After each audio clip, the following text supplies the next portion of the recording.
someone posted a video of Hello, everybody. Welcome to Unofficial Commentary on Spider-Man 2.1. the best Spider-Man movie. Eh. Hmm.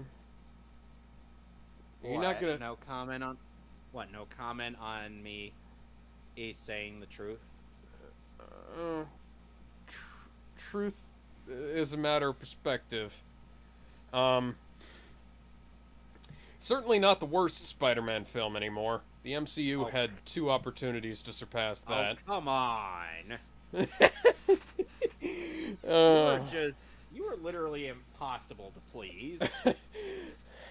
I'm kind of trolling at this point. Like, I don't actually think the movie is that bad, but I didn't think it was, like, that much better than the first one, like everybody else seemed to. Oh, it was much better than the first one in a lot of ways. Like, there's a bunch of fucking people out there or who just straight up not only denigrate Willem Dafoe's performance as the Green Goblin, but the fucking costume as well. No. And like those people. Oh, I like this movie better than the first one, but the first one definitely left a significant impact. So I'm not going to ignore the impact the first one had. It's just I prefer the second one. Yeah. Anyways, let's go ahead and get started. You ready? Yep. In 3, 2, 1.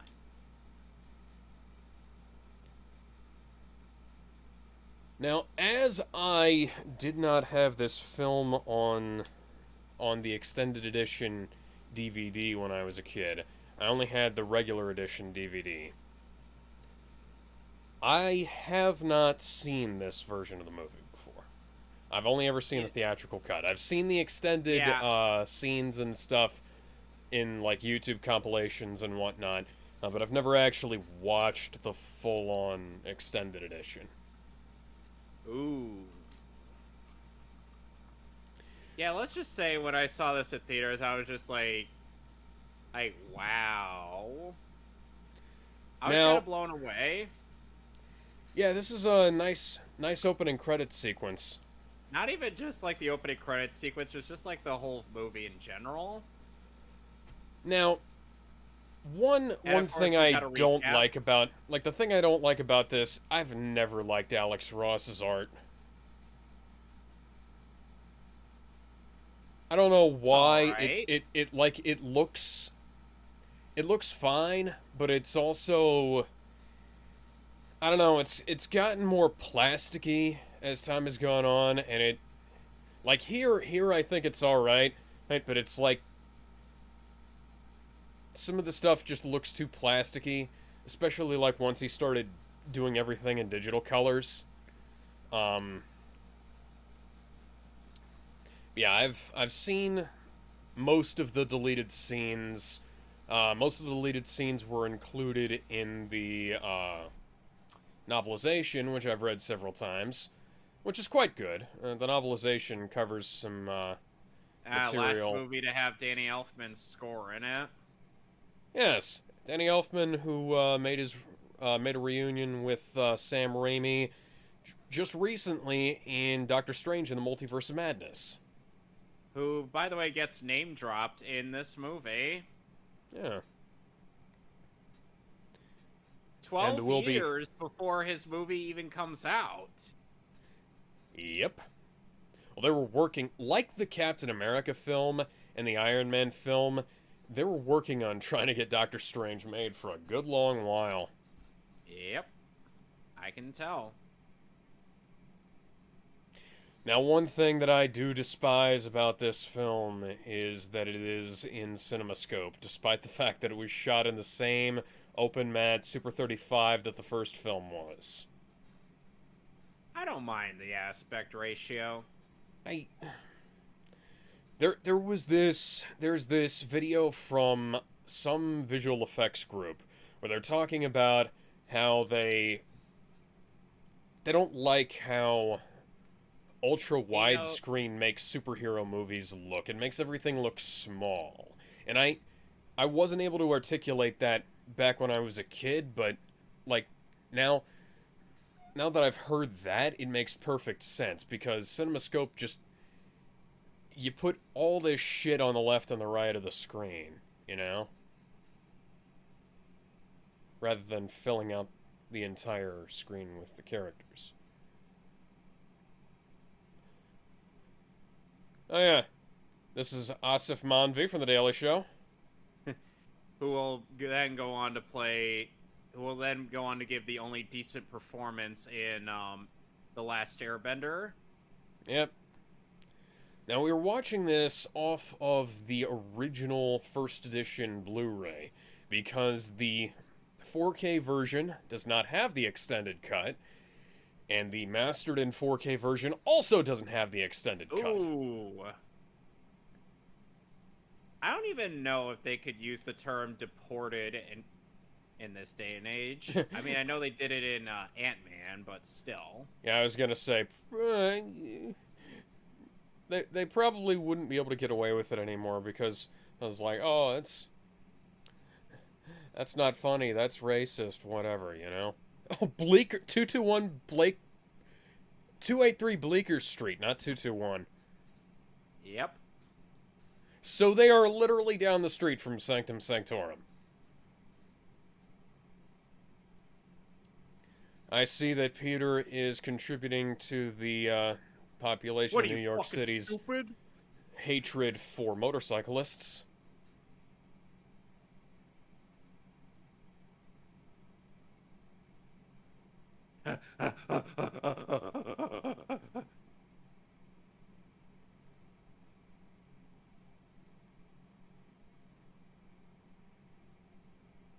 He stole that guy's pizzas.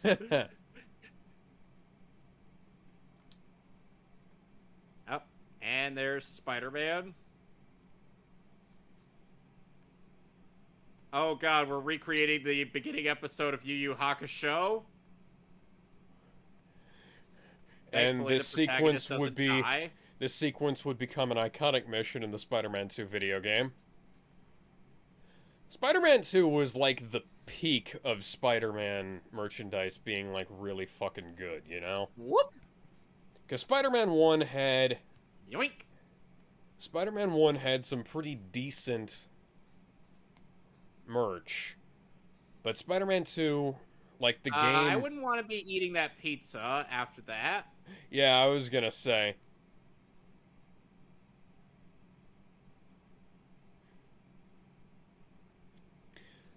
Spider-Man 2, they basically went all out. And you had like Lego sets and... I love this bit. Is that... Just...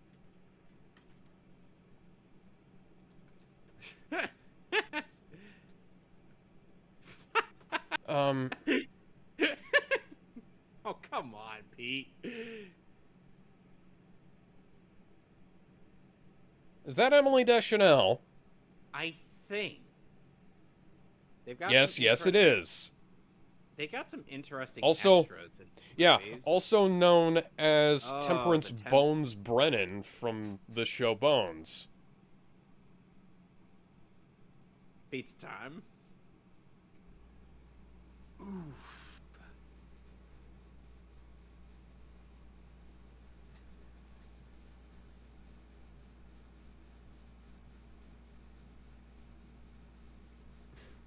Wise men say good things come to those who wait, but never pay full price for late pizza. Well, Pete's getting All right, fired. you know what? I'm just gonna take this pizza for myself then. I'm pretty fucking fired already.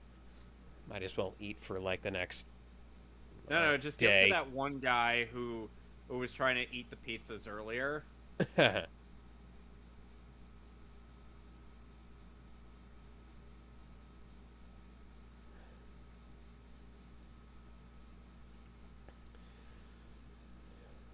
My question to Sony is, would it have killed you to have upscaled the additional scenes for the 4K? Even if you didn't go back to the original negative on them.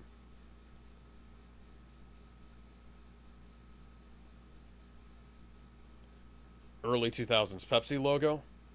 even though it was currently mid-2000s. So I guess it was the mid-2000s Pepsi logo.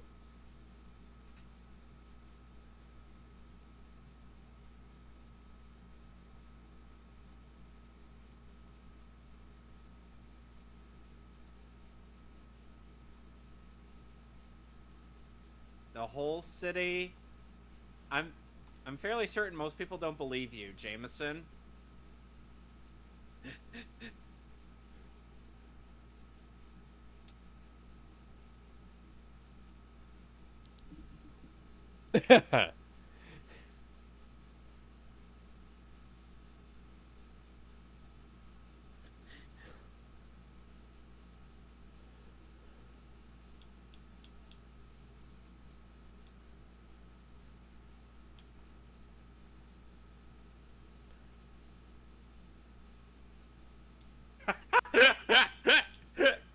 I love how he's able to haggle Jameson.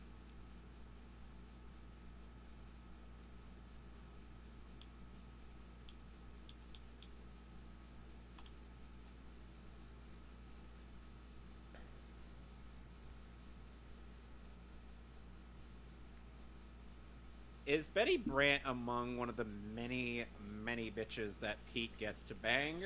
Yes. Although she's also Ned Leeds' girlfriend. Briefly. / wife.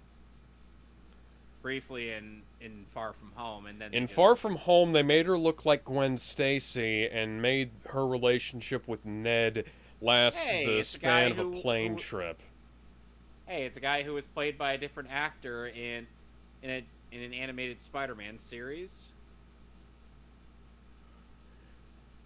Kirk Connors, who was supposed to be in the first movie, but the scene got cut before they went to filming. You know who they got to play him in the new animated Spider-Man show back in the 2000s? Spider-Man the new animated series, you're talking about the one on MTV? Yes. Yeah, I've watched all of it. I don't remember what it was. Rob Zombie. Rob fucking holy shit.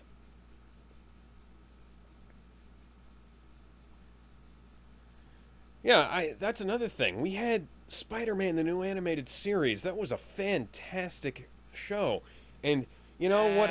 You know what happened? I watched a few episodes of it, and I couldn't get past any of the art style. Okay, the CGI is kind of jank, but like the storytelling is really fucking good. The performances from the cast are really fucking good. Funnily enough, Neil Patrick Harris they actually aired comes it back to in Spider-Man Shattered Dimensions. Yeah, Shattered Dimensions alongside Josh Keaton. Yeah. And Dan Gilvezan and Prince Eric from The Little Mermaid. Yeah, Christopher Daniel Barnes. Yeah, that guy. Funny that they get Daniel Barnes to play Spider-Man 29 in Edge of Time. I mean, MJ, that won't be for a while now. And it'll only be for about a week. You have 1,200 messages.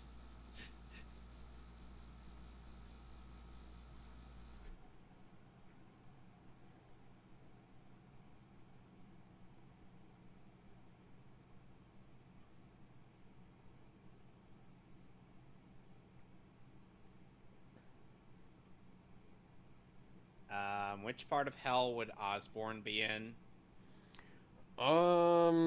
Let's see. There are the 12 circles of hell, right? Let me try and remember what those are.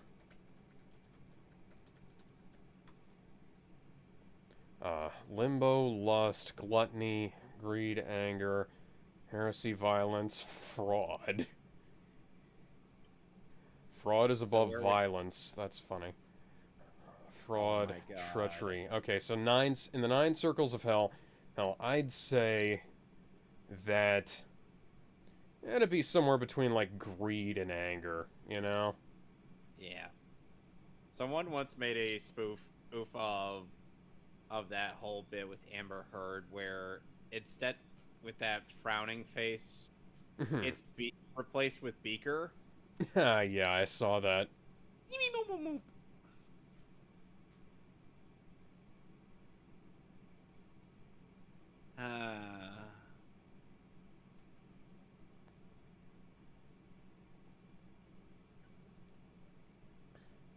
but I can't be friends with you because...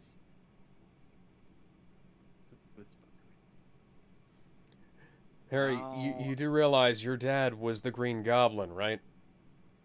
Like, he tried to kill you. He's not getting the hint, Alex. Do you not remember the thing at the place where he bombed the balcony?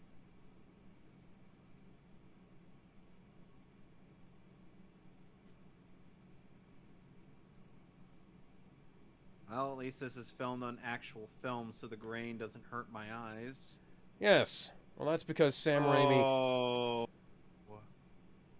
Oh. No. That's because Sam Raimi didn't fall into the George Lucas trap. Or the modern-day Warner Brothers trap.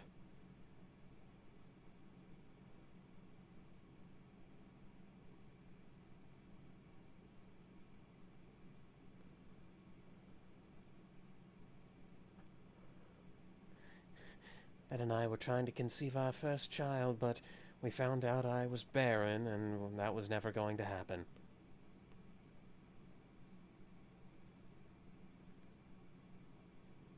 That, by the way, that was not a plot line.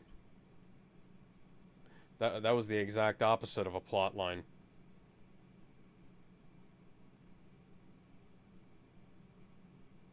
Have you ever read the comic Trouble? No. Have you ever seen the Atop the Fourth Wall episode on it? I don't watch Linkara. Okay. So, basically, Aunt May is Peter's mom.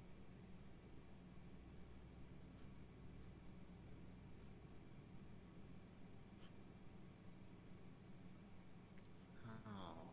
Do you wanna know how that happened? How did it happen? Okay, so she had an affair with Richard Parker.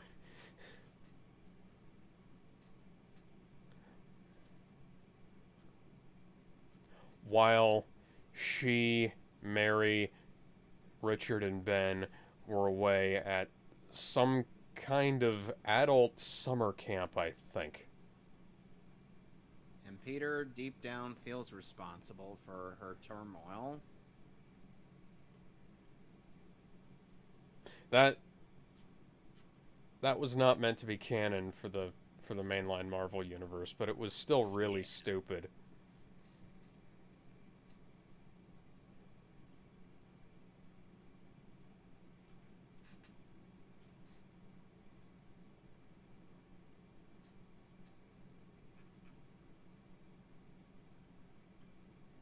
Yeah, it's weird how Kirsten Dunst's hair got a little less red. Yeah, She's I now more think, ginger. for one thing, they probably forgot which dye they used between movies, or maybe the dye got discontinued between the movies. Or it could be the film stock, or it could just be the color correction or the lighting. Who knows? Probably the hair dye. As Black Widow changes hair color with every fucking film. I think the only two films she was consistent in was Iron Man 2 and the Avengers. Don't quote me on that. Age of Ultron Civil War was relatively consistent with her hair color. Okay. I'll have to take your word for that. I don't really remember the hair color all that much. I've seen both enough to know. It's like, it's not a big detail, but it's like big enough that when you take it in, as a whole, well, it's kind of tells you that they didn't have enough attention to the details.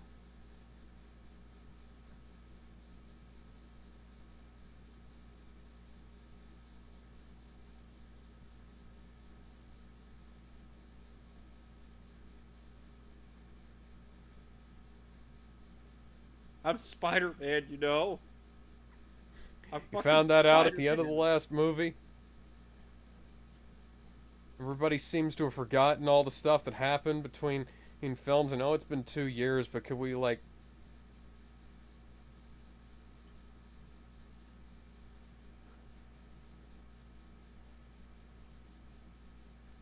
That's one of the reasons I don't like this movie all that much.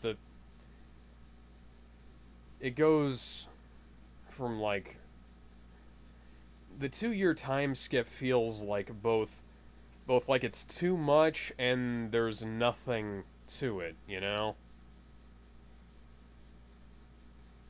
It's an interesting angle to tackle this in. Yeah.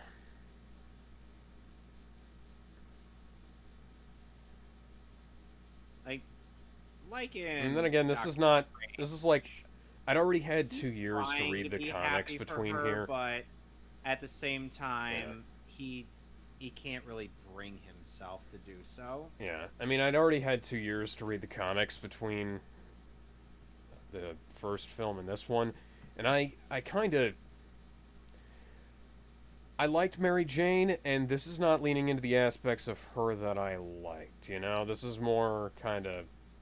At the very least, she's not royally cucking Peter.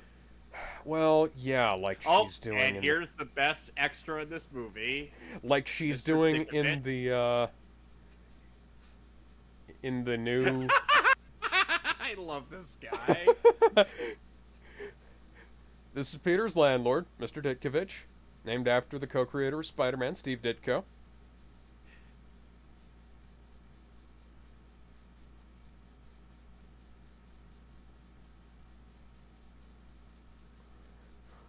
Well, it's a good thing. It's a good thing they're not.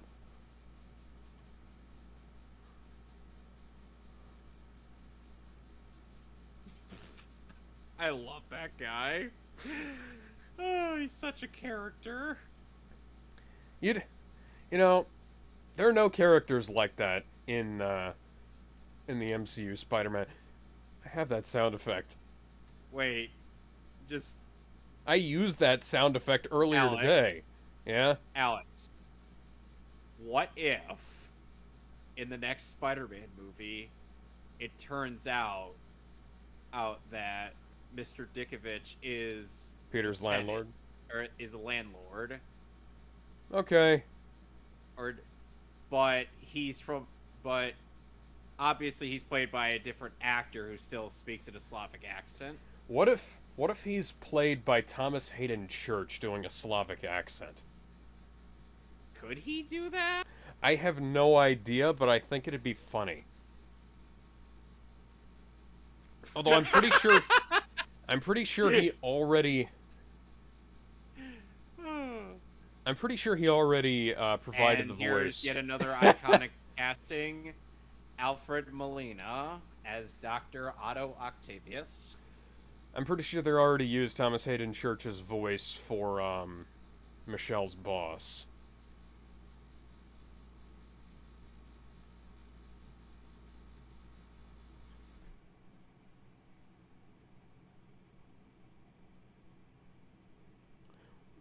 Wow, I did not. When I was a kid, I did not realize how much taller Alfred Molina is than Toby. I feel like it helps kind of make him unintentionally imposing.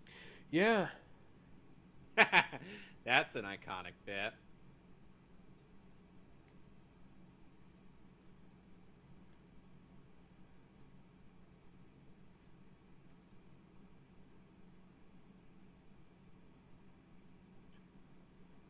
I like how humble Otto starts out in this movie.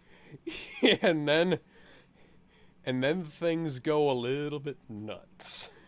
All because of one moment of arrogance.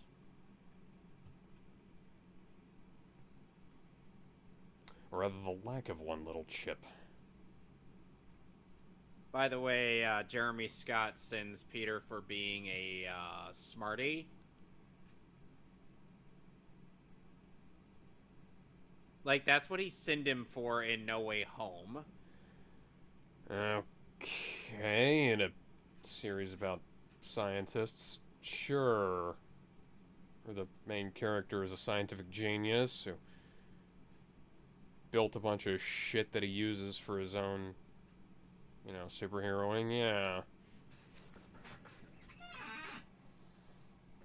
So, oh, oh, that hindsight. So, one thing I kind of like to imagine, and was that even though that that the reason why he ends up giving it, that the reason our version would end up giving into his deep-seated envy of the arc reactor utterly tanking the fusion reactor, or is like, you know how in the 2018 Spider-Man game, it affects his mood and whatnot. Yeah. Like, that's kind of what causes him to give into that idea. The idea of, instead of using it to benefit people, he would instead use it to just destroy everything. We'll I have to know work on it's that. an MCU. I know it's an MCU Spider-Man villain thing, but let's be realistic. I'd rather here. not. I'd rather not. Let's be realistic here. Aside from this amazing chemistry between Otto and his wife. And it underscores quite significantly what is going to happen later. Yep. Anyway, so what I was saying is that it's like pottery, it rhymes. Is that the only reason you realize that quite a few of Spider-Man's rogues would realistically be jealous of Tony. Yeah. So that's kind of the issue, even if I mean, I was thinking more along the lines of, we could go with the one from Spectacular. Yeah, but here's the thing. How would that really work? Peter, I know you're poor, but this is why you don't wash your super suit in the same load as... And we get an impromptu Magic Mike scenario here. That's why you don't wash your spider suit in the same laundry as the rest of your clothes. And plus, I kind of ended up making that... getting that idea from...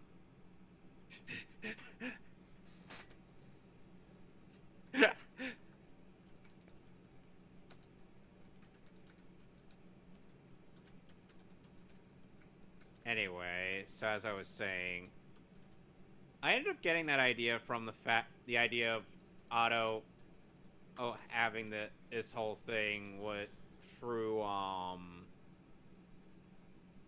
you know how Otto gets a hold of the arc reactor and he's like, power of the sun in the palm of my hands? Yeah.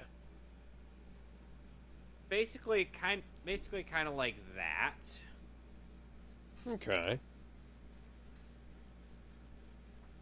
You never know who's coming. Imagine, like, Peter just shows up in the Spider-Man costume.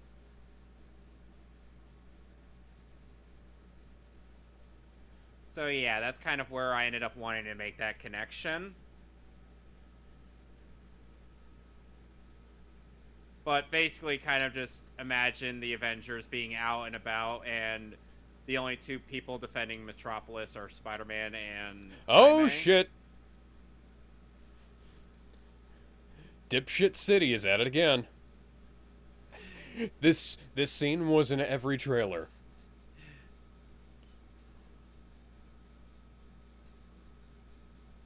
Well, Peter would actually have a realistic excuse not to be at MJ's play.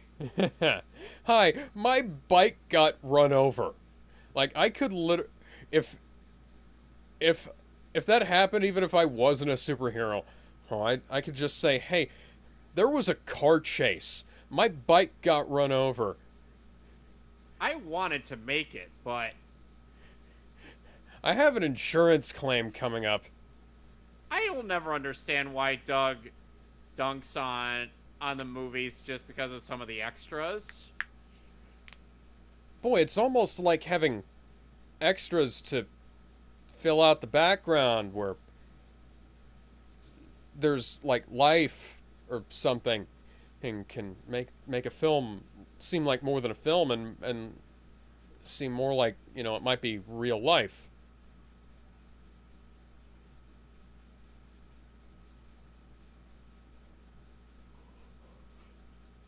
Spider-Man just stole that guy's car. And he looks like that guy from Seabiscuit.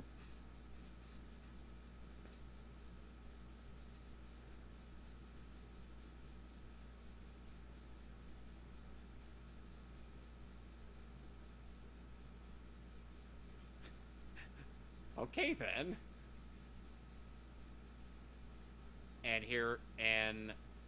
And I forgot to point this out, Bruce Campbell's cameo. Oh yeah. The first of his cameos in this well, no, he doesn't have any other cameos in this movie. Never mind. By the way, fun fact, Bruce, how did you feel about Bruce Campbell's cameo in Multiverse of Madness? I thought it was excellent. Even the after credits, he's like, "It's over! It's finally over!" Yeah. Of course, you know, given an opportunity, I would have put him on the Illuminati in a Spider-Man costume. No, even better, Jake Gyllenhaal dressed in a Spider-Man costume. Oh yeah, Jake Gyllenhaal is Spider-Man, and you could have like Bruce Campbell as I don't know. Jake Gyllenhaal is Spider-Man, and like Bruce Campbell could be, they could have him as Captain America. I don't know. He'd just be like, "Look, MJ, Not the there was a car last. chase."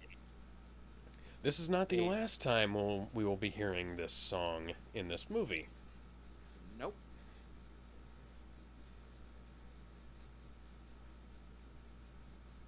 Yeah.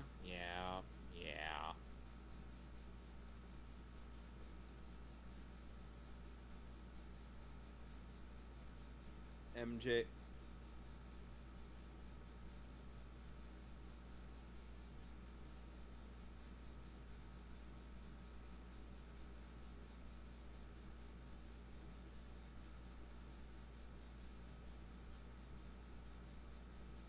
And there's John Jonah Jameson Jr., who in the Spectacular Spider-Man cartoon, like his dad, was played by Darren Norris. Yes.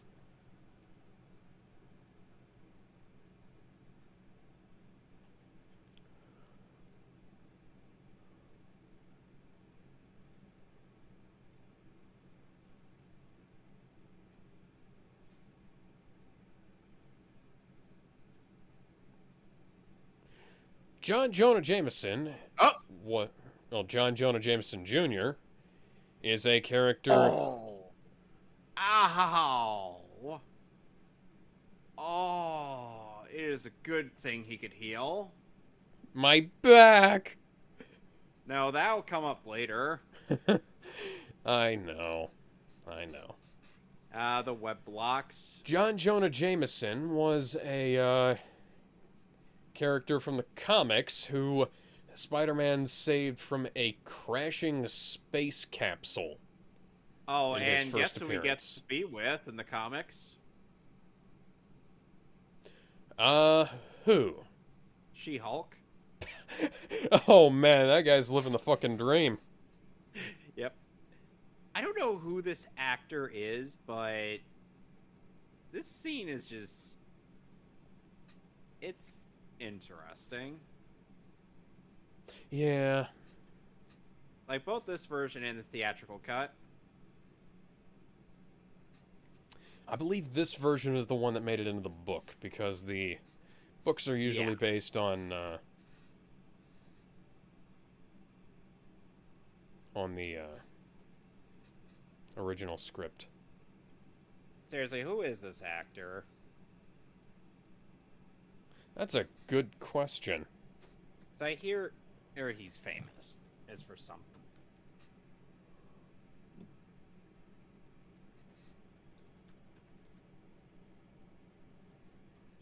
Reference to the fact that Spider-Man had a Hal Sparks. TV show. Hal Sparks is the name of the actor. Huh. Spider-Man had a TV show in the He's a comics. stand-up comedian. Well, you do manage to put your cell phone somewhere in TASM 2. I don't think I want to know where. I really don't think I want to know where. It's...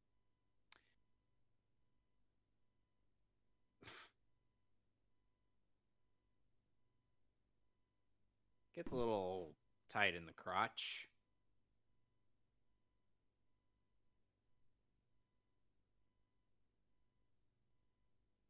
MJ is just watching him, judging him.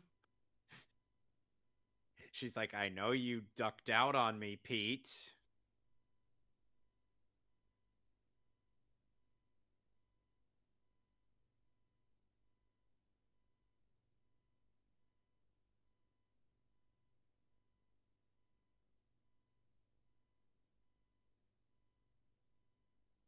I imagine while... Oh. Oh. Oh, jeez.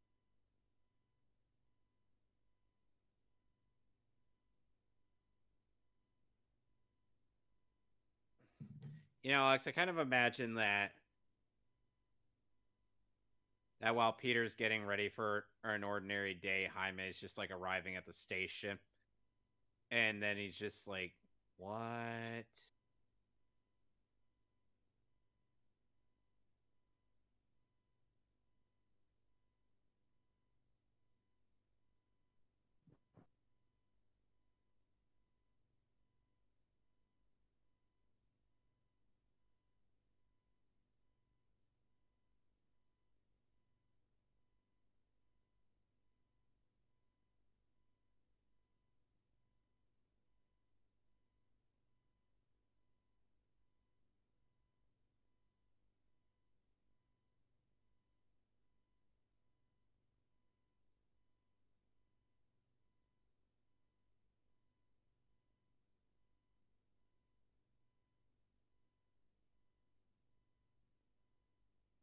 God damn it.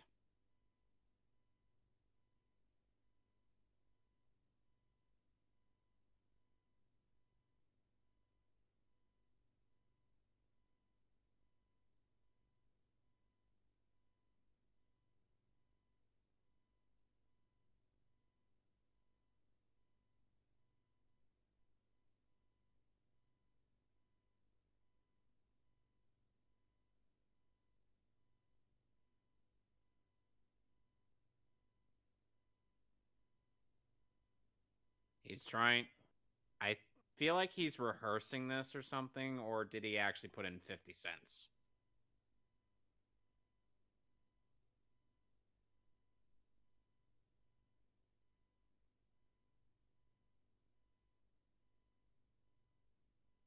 Okay, yeah, he was actually.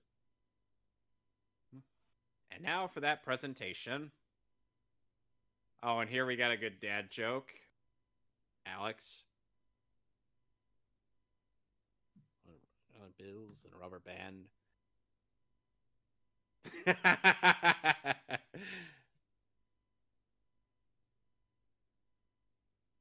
I thought it was a good joke. Alex, where'd you go? Oh, sorry, I muted my microphone. I forgot to unmute it. How'd you feel about the dad joke? Yeah, it's funny. I like it. It's charming. Now, to tell you how long The Amazing Spider-Man was in production for, the first trailer was on the Blu-ray for this movie, which was released in 2010. It was supposed to be released in 2011. Huh. Yeah.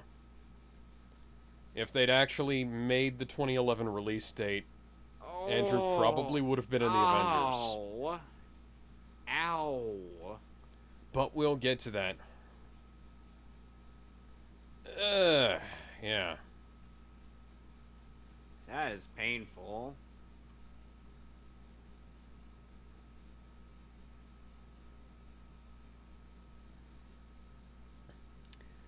And excellent use of practical these effects are some in this good-looking film. arms. Rarely, A if mixture ever, of are they... practical and CGI. Yeah, rarely, if ever, are they fully CGI. They use CGI to paint out some of the details they don't want you to see and paint in some of the details they need you to see. Now, I had never pictured, Otto as having a German accent, so when I heard some stuff from the, from the 90s cartoon and the PC game, I was kind of taken aback, you know? Oh, and funnily enough, there's a behind-the-scenes thing where Willem Dafoe... Oh yeah, I was gonna bring that up later. Was for this scene, I'm like, what on earth is this? Yeah, Sam was like... Willem Dafoe just felt like showing up one day and was just like, you know what, I'm gonna try these on. I think that was the day he was filming for the ghost scenes. But he was like, so... Sam got Alfred Molina in, and he was like, "Hey, here I'm gonna show you how I want this next scene done." And Alfred's like, "Oh, well, okay, you know, I don't know if I can make the acting any better though." And then he sees Willem Dafoe standing there in the harness and the goggles, reading off of the script, and everybody cracks the hell up. And it's fucking amazing. I certainly would. And fun fact, Alfred Molina is actually British. You wouldn't be able to tell that from this, though.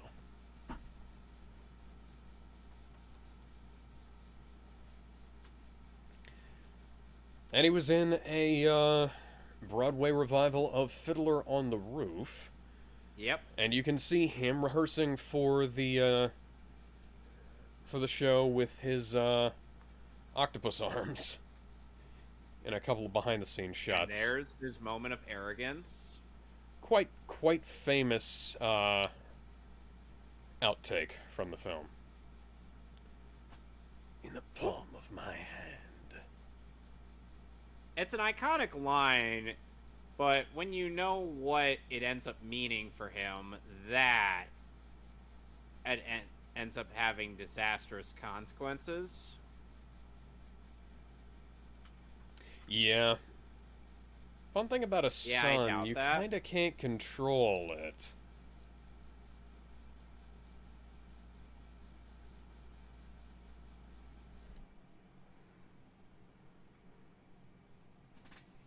You know what I kind of had?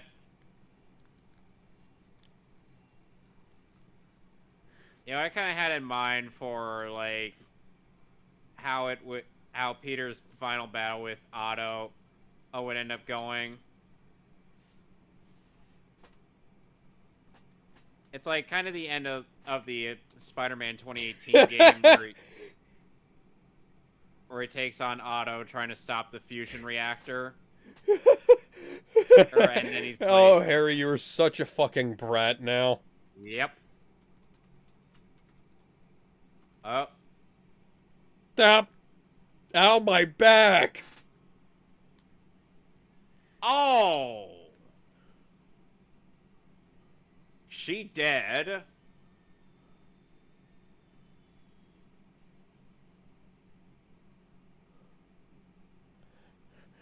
But she's fine. She's clearly alright. There's clearly nothing wrong. She just kind of slumped against the wall. It's not like Captain Carter, who got cut in half by her own damn shield. Well, now. By the way, spoiler warnings for for Multiverse of Madness. And no, we don't get to see her abs. More's the pity. Indeed. God damn it, I'm ruined. God damn it. I mean, I want to kiss that man. Considering Oscorp wasn't ruined after everybody found out. Oh yeah, there's another meme. Considering Oscorp didn't immediately collapse after they found out that Norman Osborn was the Green Goblin and was murdering people, I have a feeling that there's nothing you could possibly do to ruin you. Oh. Buddy.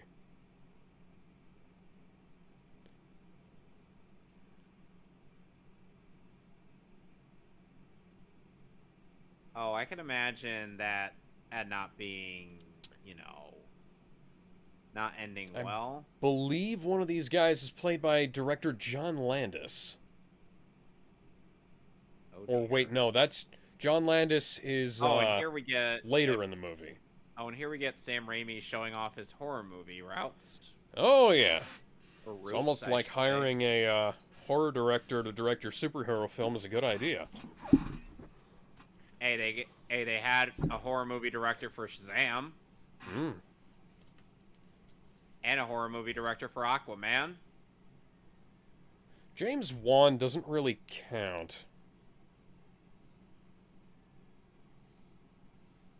Like, his horror movies aren't really horror movies. They're not like this is straight up, like, Evil Dead stuff here. Oh yeah, director of Evil Dead. Yeah. Oh, ow. Ow. Ow, my face. Ow, my face. What's wrong with my face? Oh, God. I wonder how they pulled off... 2004, this was brutal. Yeah, I wonder how they pulled off the, I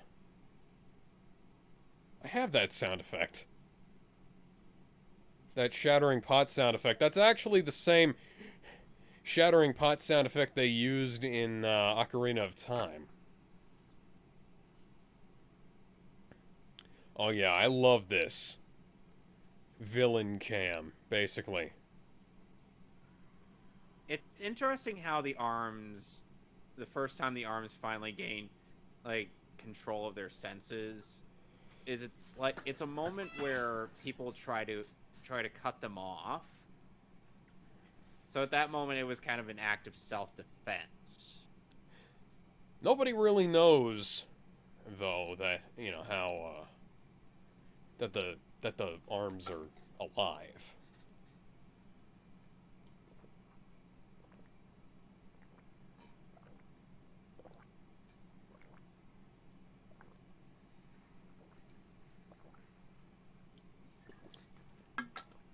Did you ever have any of the Spider-Man 2 Lego sets? I never got into Legos. Oh, man. I didn't, but them and the Spider-Man 1 Lego sets were really fucking cool. And then Lego lost the license to, of all people, fucking Mega Bloks.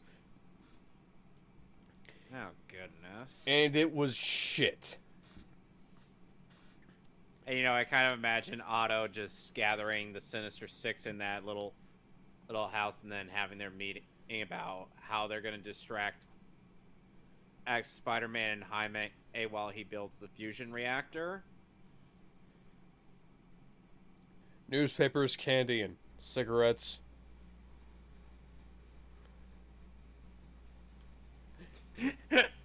Hoffman's such a simp that he's just always there. Winds up with 8 limbs. What are the odds?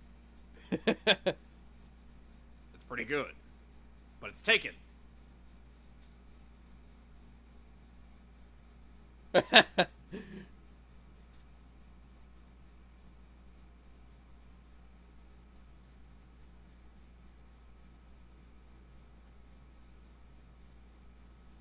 Oh, here's the seed. The seed.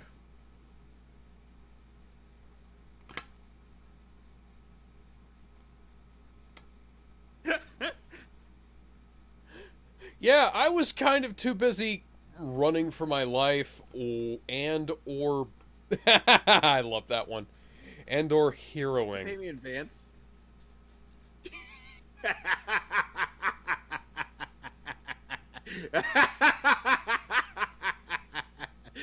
You serious? Pay you for what? Standing there? Sure. Tomorrow night, 8 o'clock. There's the door. Even Robbie That's can't help but smile a little bit. That was too good.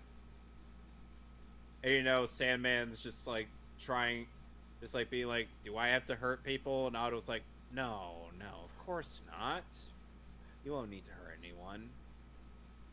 Okay, good. The only one I want to hurt is Spider-Man for getting in my way.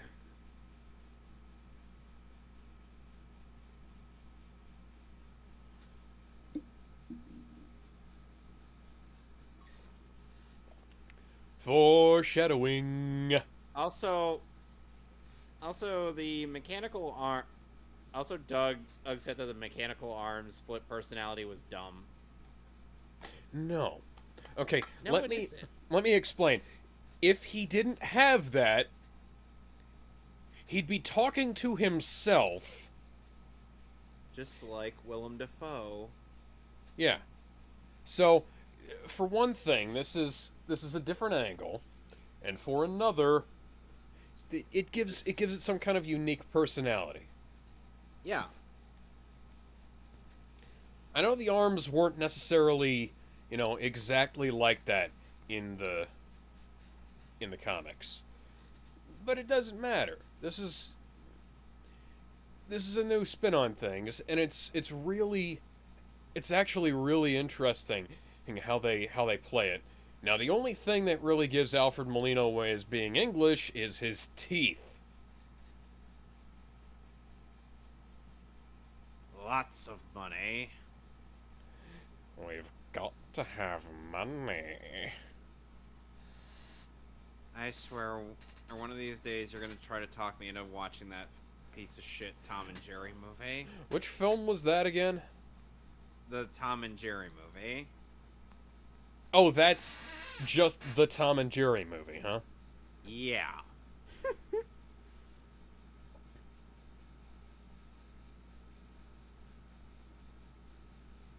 Also, Tom and Jerry have actual speaking voices.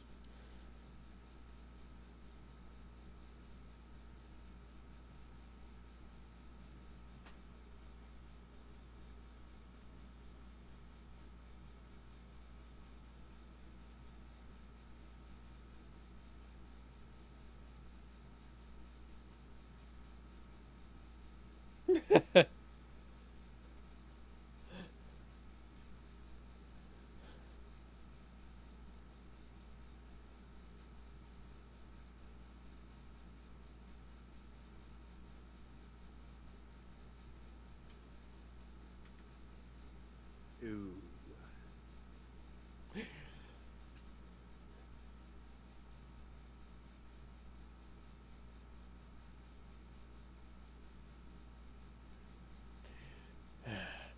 Well, I guess I need to... How was he able to hide those? Good question. Oh, shit!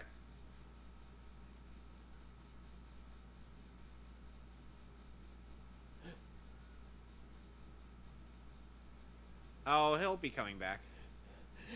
You have no idea. Come back here! Come back here! Come back here, Dr. Octavius! I need to sell those arms of yours for scrap metal! She then just whacks him over the head.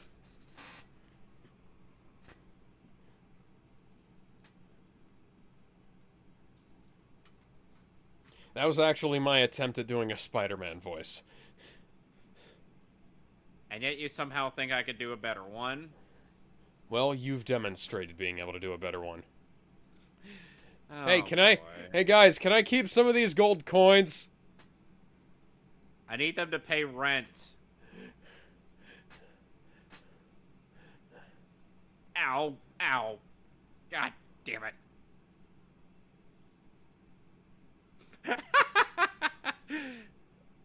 My back again. Indeed. And you know, one thing I do like about Otto that is a difference between him and Norman is that he doesn't try to make things personal unless he has to. Yeah. Like, he doesn't want to really do things like this, but he's got no choice. Ow! Ow, now my back. What do you think you are, Captain America? Ow!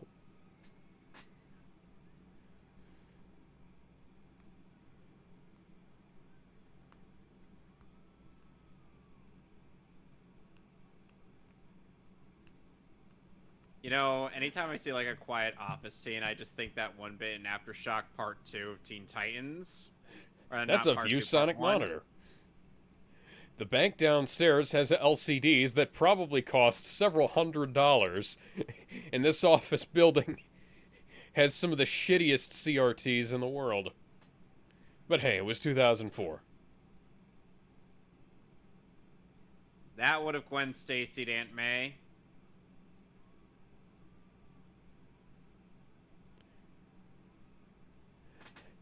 Oh, Stan Lee. Her heart Maybe can't today. take it.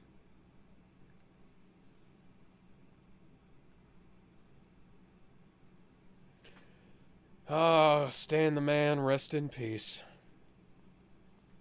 He saved the day.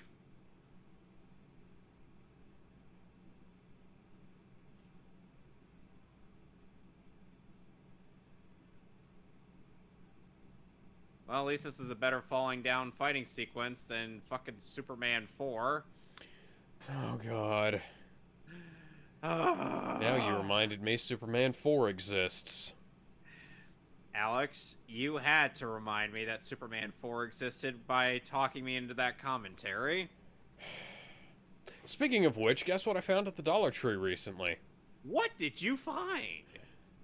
John Ottman's soundtrack for Superman Returns. Really? Yes. I love how Aunt May thinks she's about to fall, but in reality, there's something for her to stand on. Yeah, that's a good one. I also found some other CDs there, but the funniest thing I found was something I will bring up on Monday.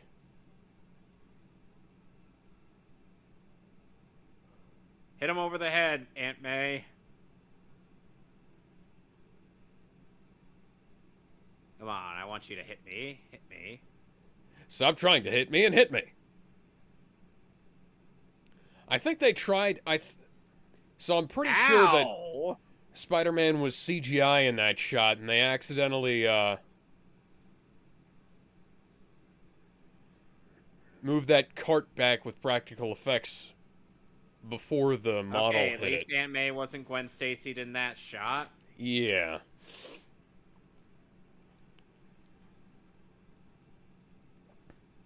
Sam Raimi doesn't hate... Oh, well, guys, you realize you're firing into a residential building, right? You're firing into a residential building with police service weapons.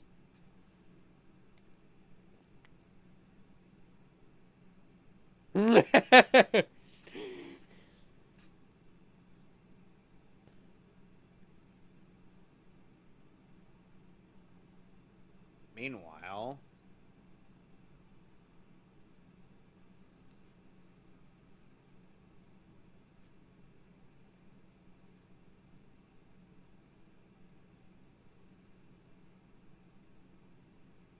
You know, I feel like a lot of the plot in this movie, for a while, ends up kind of, you know,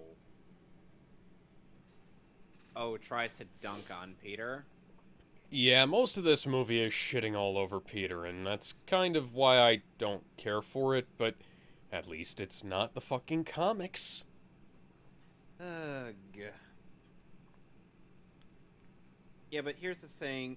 It's my party, and I'll drink if I want to. Parker, where the hell are you?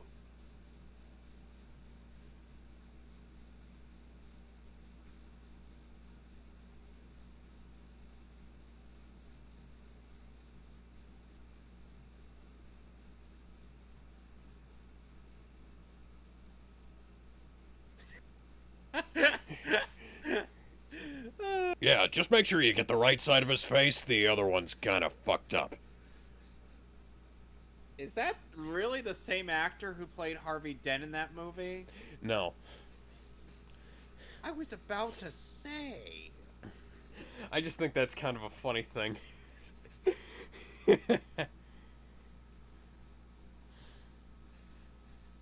Oh, the day you get to what happens to John in Spider-Man, in Spectacular Spider-Man Season 2, you're just going to be like, wow. John Jonah Jameson III.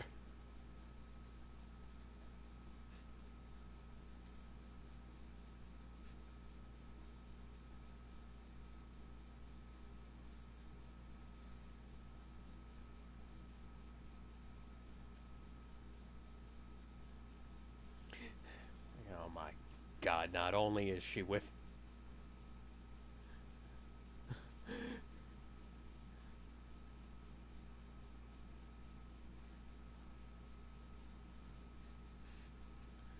Yeah, not only is she with somebody else, but she's with my boss's son, who I saved off screen from a crashing shuttle. It's the last time I intervene in a space shuttle crash.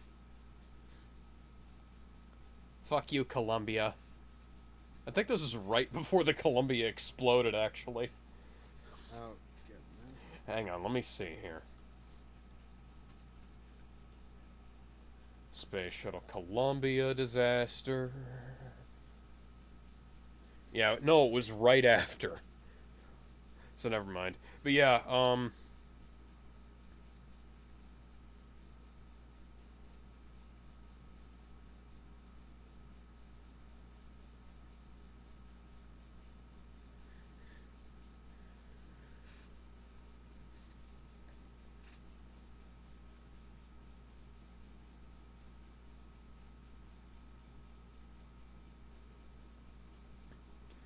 you do realize that I got hit by a fucking car, right?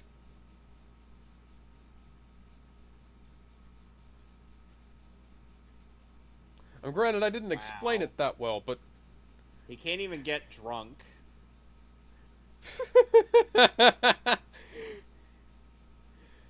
Sam Raimi hates his protagonists. But he likes Spider-Man a hell of a lot better than most people. Don't touch me, motherfucker. That... Remember when James Franco played Tommy Wiseau? Yeah, that was a great movie. Tommy Wiseau actually appeared in that. Yeah. Oh, hi, Peter.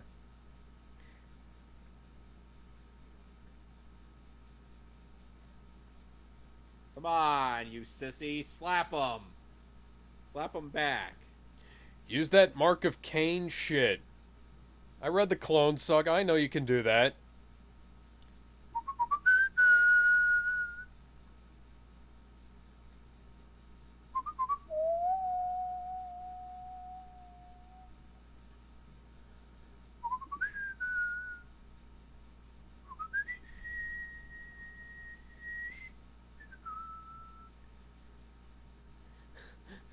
You'll be lucky if I don't shoot you, Jonah. Spider-Man that just pulls out a gun.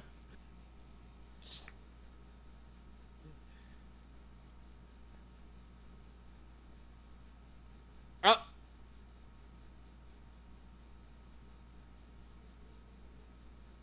Ow! Why is it always my goddamn back?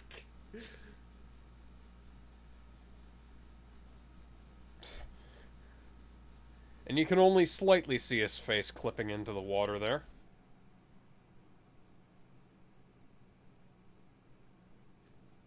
But hey, they still did a better job of blending the special effects than Black Widow. and Wonder Ew. Woman 84. And people will praise Black Widow to high heaven, say, "Oh, it's not an objectively bad movie. That's your opinion." No, I'm it is like, objectively bad. The wind blows the hair in one direction in one shot, and then like the sparks are flying in a different direction. It's like that one scene in Supergirl where the entire shot is flipped for some reason. And you can tell by looking at the emblem on her chest. yeah.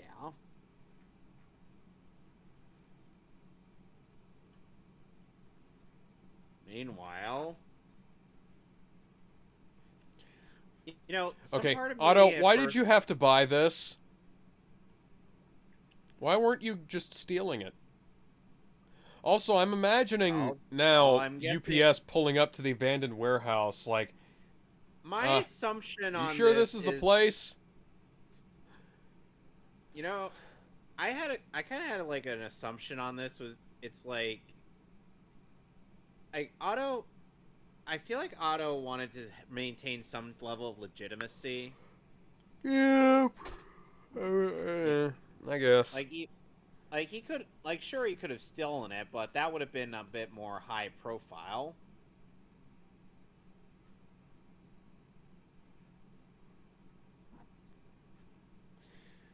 This is one of the scenes that's not in the theatrical cut.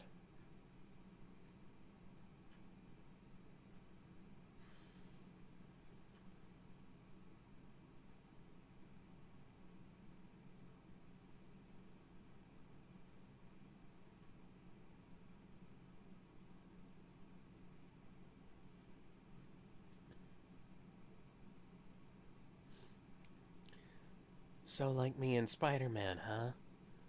Wow. Are you... Lady, do you have a relationship with Batman? Are you trying to tell me something?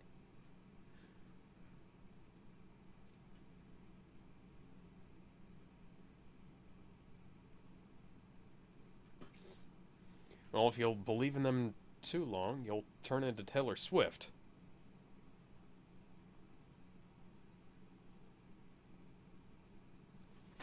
Except for your back.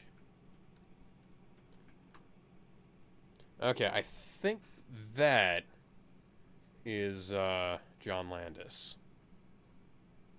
You know, the interesting thing about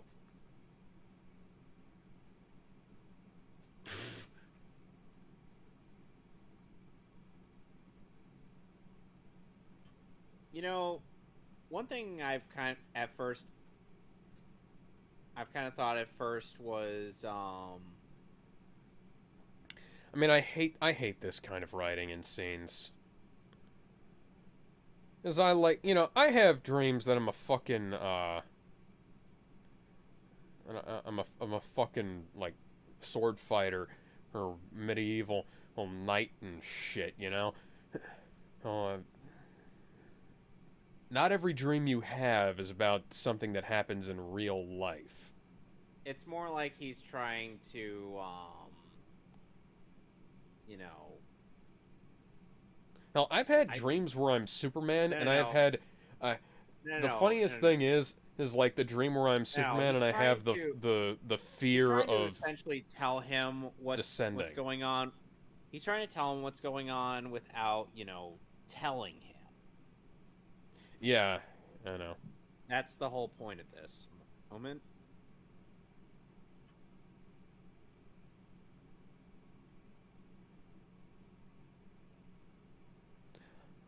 See, what you gotta do is you gotta look at what you really want, and you gotta shoot it with some web and pull it towards you.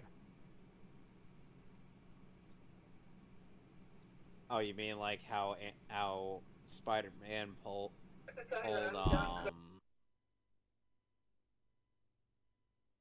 you know, like how Spider-Man pulled Gwen Stacy towards him?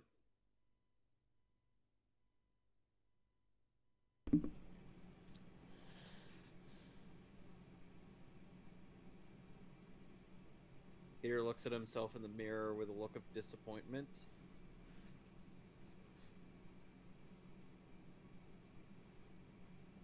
Hi. Hey, Uncle Ben. Nice attention to detail. Peter is wearing the same outfit he was when he left Uncle Ben for the last time.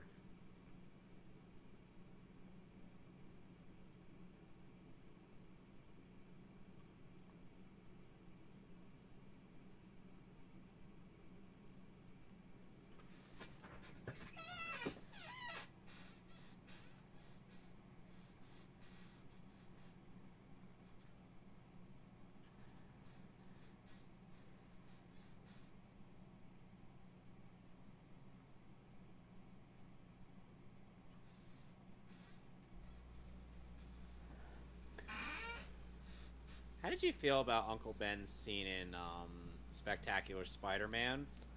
That was amazing. That was incredibly well written. And well acted by Ed Asner. Oh, yeah. Uh, Perfect casting. Yes.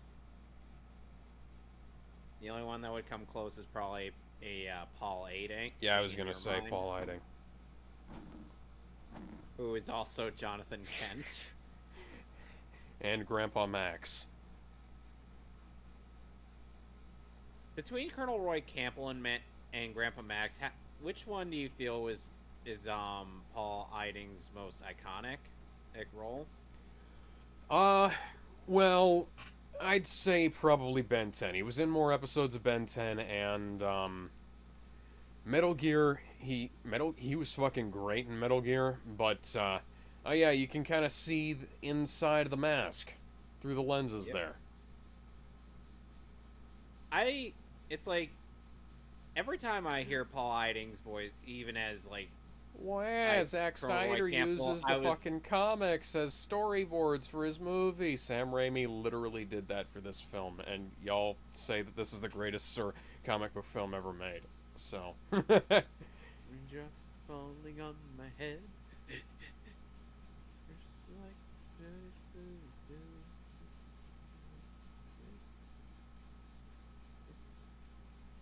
The guy whose feet are too big for his bed, that's me.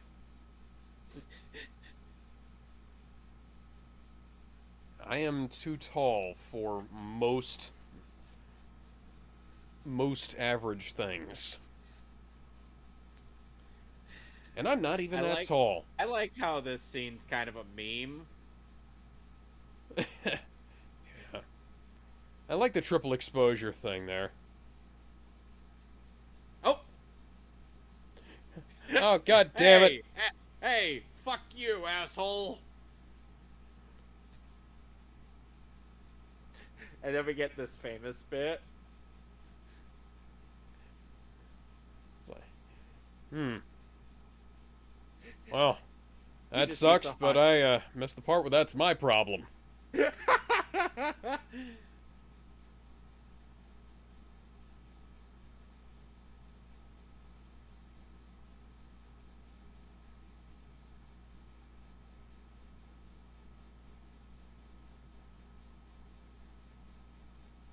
So, yeah. Also, I'd like to point out Peter ate a dry hot dog in that last shot.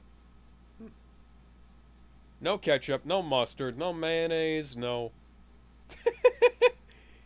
Nice freeze frame there, movie. Yeah. No onions or relish. So yeah, it's like when we got into discussing like what we would have for Jaime on our Spider-Man and Blue Beetle collab, I ended up realizing, he could actually major in engineering. Yeah. Because he does work with his dad in the I have been in this position, sort of. Where I've like noticed something out of the blue and completely forgotten my lines because it fucked me up,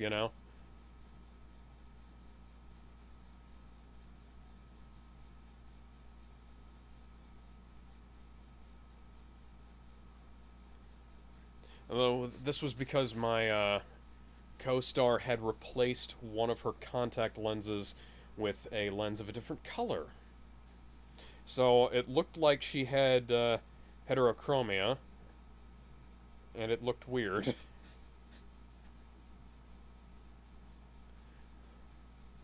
Put my spider suit on one leg at a time. God damn it! He can't even do that now because he dumped the spider suit.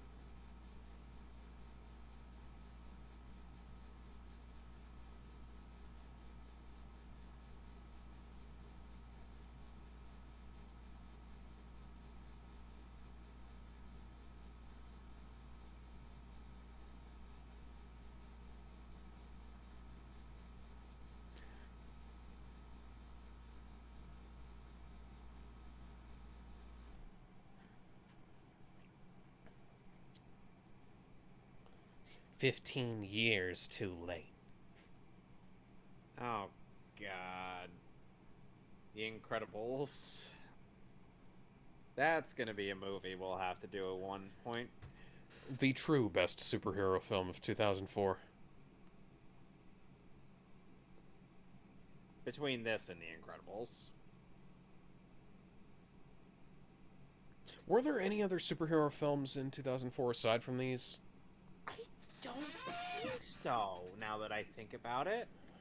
But then again, this was back when superhero movies knew when to stop putting out like 3 to 4 films a fucking year. God damn it, Disney. And you know what? They're not even putting out, for one thing, they're not putting out good superhero films.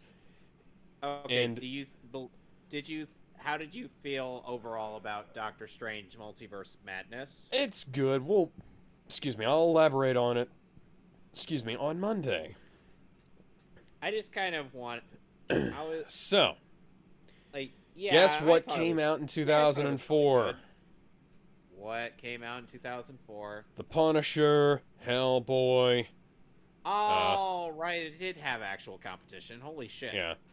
Van Helsing, based on the comic garbage. book. And, yeah, I forgot the original Hellboy came out on 2004. Shit. oh, guess what else came out that year? What?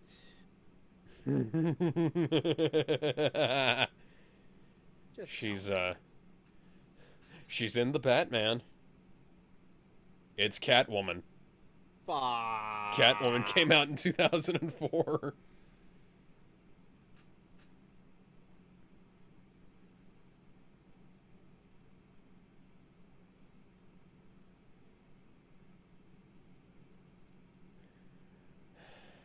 Interesting how Jane Lynch played Jonah's wife in Spectacular Spider-Man. Oh, yeah.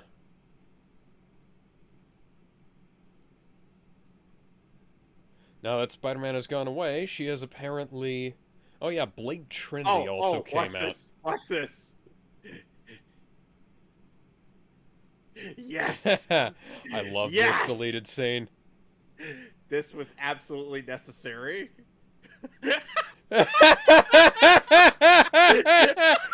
I love the look on Robbie's face.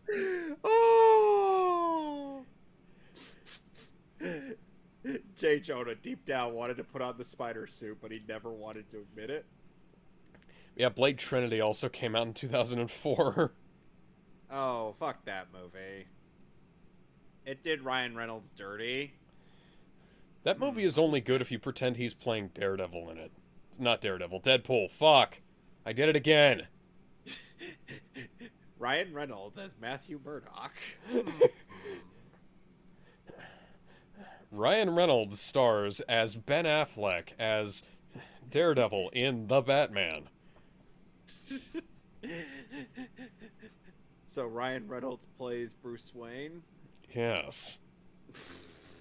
What kind of movie would that even be? Ben Affleck stars as Ryan Reynolds as Green Lantern. See, that would actually be a better Green Lantern movie than the fucking Green Lantern movie. They did Ryan Reynolds dirty in that film. Yeah. Well, he actually offered to, And Ryan Reynolds was like... Ryan Reynolds offered to rewrite the script that was still incomplete. And then at the he time was of shot by shooting. Deadpool before he could star in the movie. Yeah, they told him no. And the movie turned out like shit. And you know And here's what? the thing, and like I said, Ryan Reynolds was a huge superhero fan. He Mm-hmm. really wanted to get into it. He wanted to get shit to actually fucking work. Yeah, but then they did him dirty in X-Men Origins Wolverine, and they did him dirty again in Green Lantern.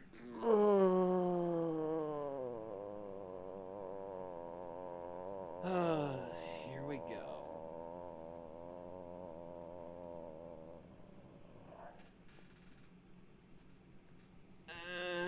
No.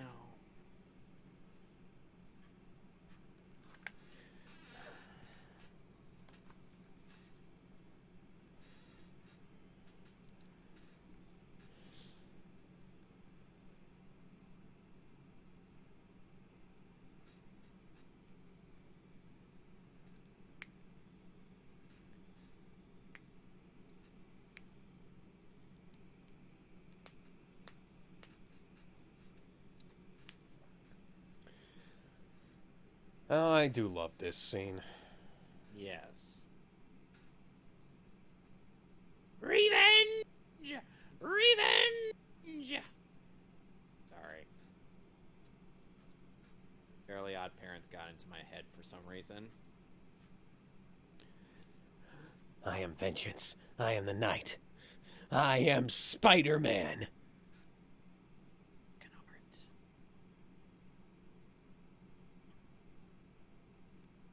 He got shot 36 times in the chest and bullets bounced off of his crotch for some reason. They're like, okay, how? Well, somebody aimed a minigun at Superman's crotch.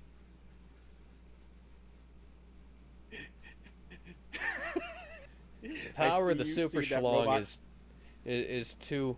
No. I'm certain you've seen that skit from Robot Chicken. Yeah, I have. Where they fire a machine gun at Superman's crotch, and instead of him normally reacting, being like, it's just nothing to him, then suddenly he's like, oh, I'm feeling something down there. What is going on? So the guy aims to get Superman, aroused. You fool! You have only made the Super Schlong even more powerful. And then Superman just whacks the guy with the Super Schlong. I feel sorry for Lois, because she had to have that inside of her. We're pregnant. I mean, you're pregnant, but I helped. Oh. That's the only good line in that fucking movie. They should have made like an actual Superman movie with that line in it instead of, fucking Injustice. Harry Osborn has Spider-Man living rent-free in his skull because he secretly wants Spider-Man and to fuck him up from behind. Yeah, I was gonna say, hey, like, God damn it, where's Spider-Man? And cut to them living together in Spider-Man the new animated series. He could be anyone. He could be anywhere. He has Peter dressed in the Spider-Man outfit, and he's like, okay, I'm ready. God damn it, he could even be you! He's a fucking idiot. Oh, guess how many takes this particular scene took? Quite a bit, because the leaves kept falling off the trees. No. Did it take one take? No, I'm talking about what we're about to see. Oh, okay. Like, hold on. He's looking down. Hey, how's it going? Like this scene where Otto catches the Oh the yeah, I glass. was gonna say that is an actual glass there, isn't it? Yeah, and those are the practical effects. Holy shit! I can imagine that quite a few You're really gonna tell the guy who bruises. can toss you off the edge James Franco probably suffered quite a few bruises on his chest from that. Considering a lot of the actors do their own stunts in the Sam Raimi movies, yeah. And they're not completely slathering the entire film in CGI to cover up the actually really good stunt work and costuming. Well, here's the thing, funnily enough, the guy who does the stunt work for Tom Holland's the same guy who does stunt work for Andrew Garfield. Oh yeah, must not be the guy who did some of the stunts on TASM too, because he was bitching about how Andrew took all of the good stunts for that movie. Tom Holland did some of his own stunts too. Don't hurt Peter. I think that might be literally impossible. 75%? Holy shit! God damn it. New York is turning into fucking Gotham.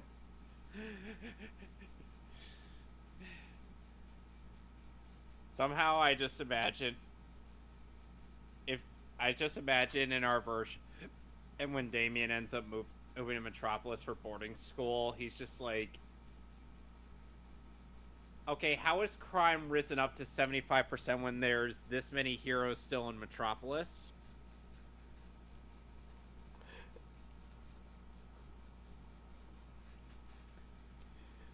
And Steele's like, and here's Peter saying, here's Peter demonstrating that he can't quit being a hero.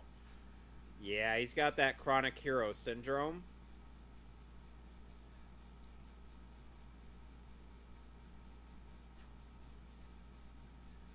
Ow! Fuck! This is why we use our legs. See? You should have done that earlier. Knock, knock. Shit. This is Sparta, motherfucker.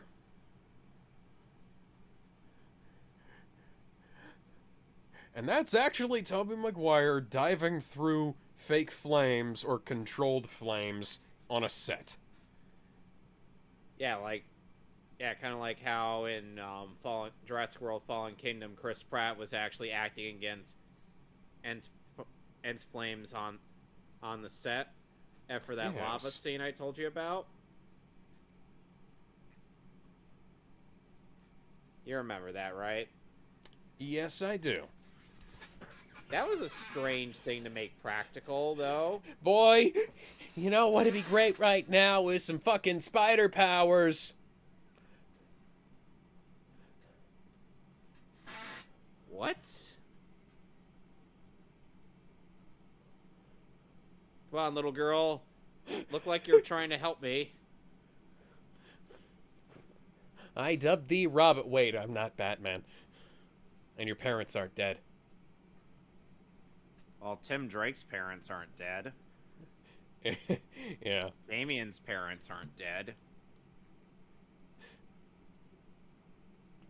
I mean, Bruce is dead inside, and Talia is like, I don't know that she's technically human.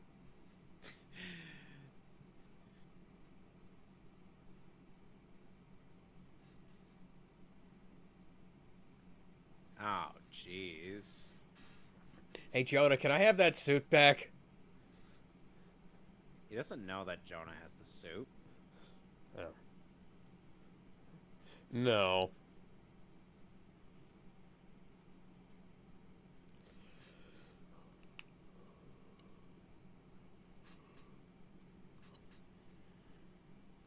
Listen to edgy, disturbed music. Just imagine him headbanging into disturbed music. Excuse me?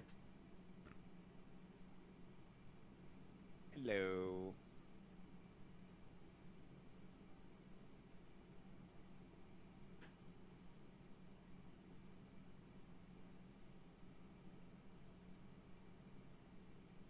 I do like the supporting cast of the Sam Raimi Spider-Man movies. Yeah.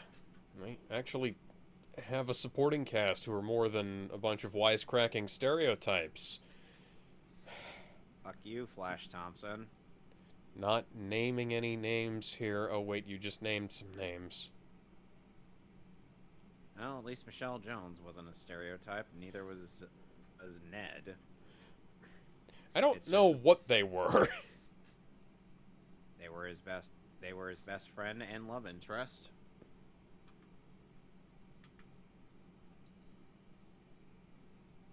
And here's the sad thing, Alex. Mm-hmm. They still had more character than most of the extras in the MCU Spider-Man movies. You know, it's funny how like these movies are so brimming with personality, and like early MCU as well. Like fucking the Avengers had all kinds of stuff going on in the background. And like I said, even though I like the MCU Spider-Man movies, even I have to agree that it's kind of lacking. Also, do you remember what I told you about what Mark said about the MCU Spider-Man stuff? Vaguely. Can you remind me? No actual webbing in New York. No web swinging in New York.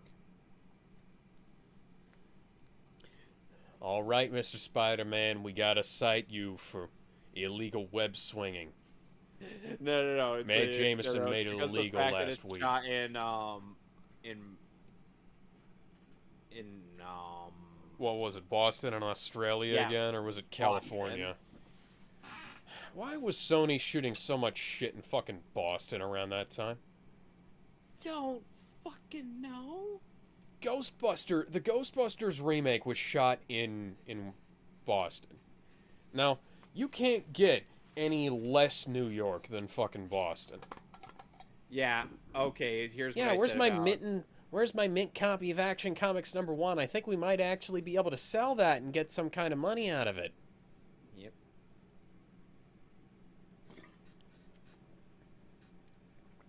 I said one part of Totally Not Mark's video on Tom Holland Spooderman films went like this, and there's absolutely no web swinging in New York City. And Homer's like, no! You know, at least when they were shooting, because these films and the Amazing Spider-Man were shot like half California, half New York. And there was actually, remember, there was a scene in this one that was shot in Chicago. Mm-hmm.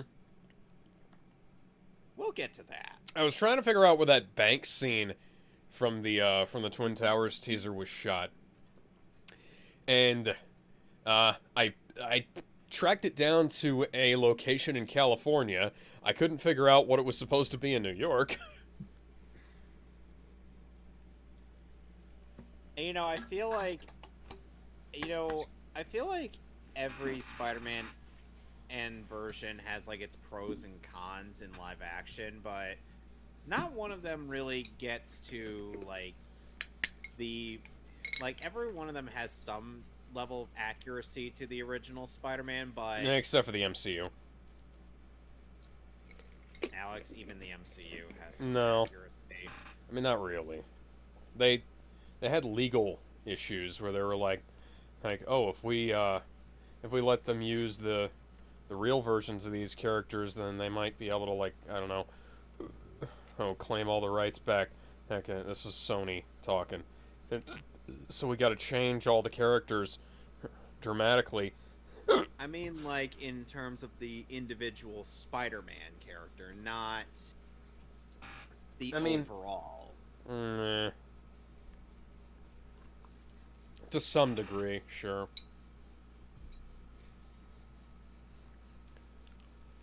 And the thing with Andrew Garfield's version that I never really could get down is the fact that he seemed too cool.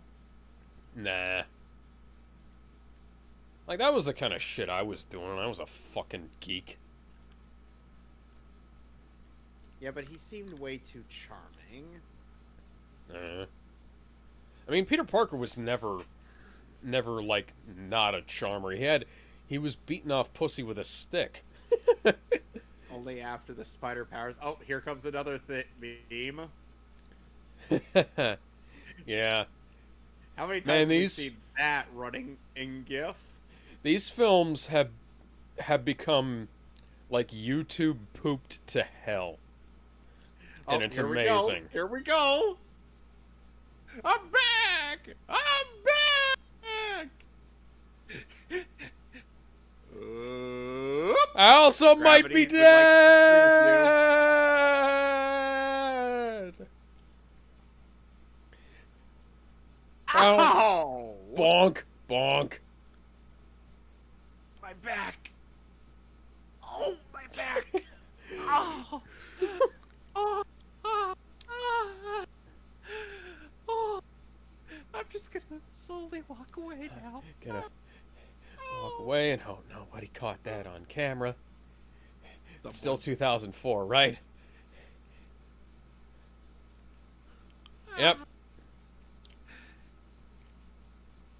Not exactly an unrealistic response from the car alarm, but the fact that the car didn't actually start alarming, like with lights and stuff, you know.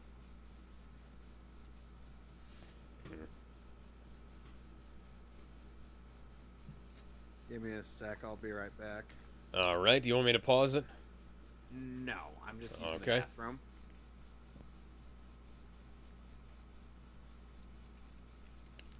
You're not wearing a uniform, John.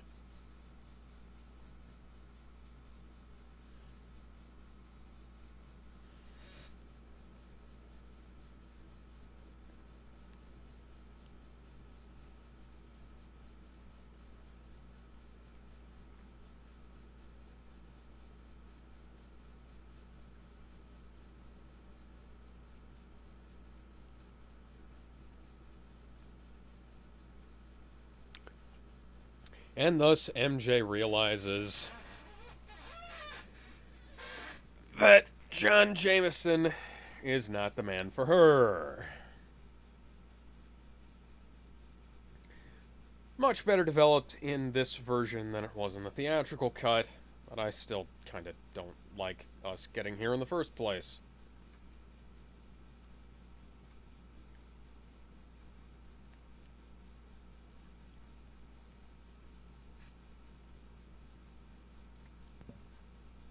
So you know what I kind of imagine into what to do with Michelle Jones' characterization?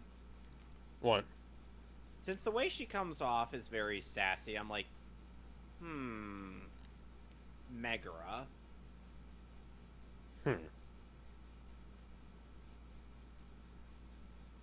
Okay. What, were you expecting something else? No. Like, I mean, it makes basically- sense. yeah, I was basically thinking Megara for this characterization. Because you know how MJ's like, name's Michelle Jones. My friends call me MJ. Hey, that's assuming if I have any friends, or at least it would be if I had any friends. Wow. Little did she know she would end up becoming friends with. She would end up getting into a relationship. See, now that you pointed it out, I can't unsee that.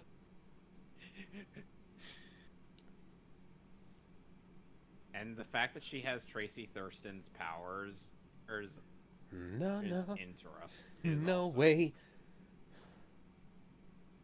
People would just be like, "Did you just get rid of Tracy, replaced her with this character?" I'm like, "Yes."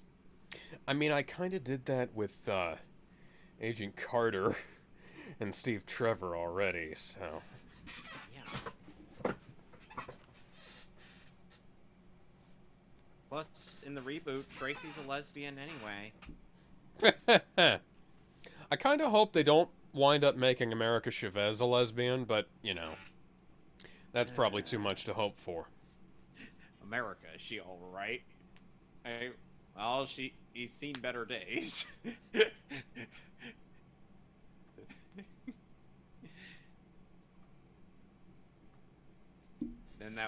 Then instead of Doc Ock showing up, You know what? I just had like a really stupid, really good idea. Wait, Alex. Yeah. So you know what I? So you know what would been funny? If Spider-Man spider sense went off, but instead of Doc Ock throwing a car through that window, it was the guy that goes, "Fuck her right in the pussy."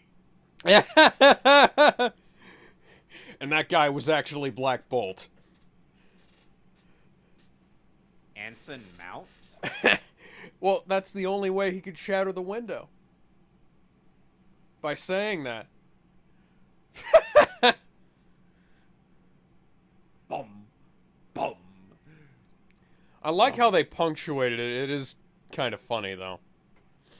What was I saying? It's probably something really funny that I need to get back on. You were saying that that it was Black Bolt who was the fucker right in the pussy guy? No, before that.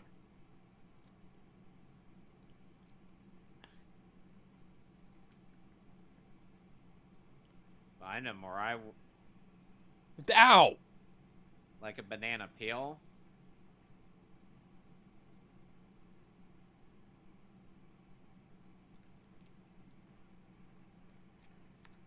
You know, I imagine after Gwen gets kidnapped and then placed in the dungeon, in the warehouse, okay, it was something. What?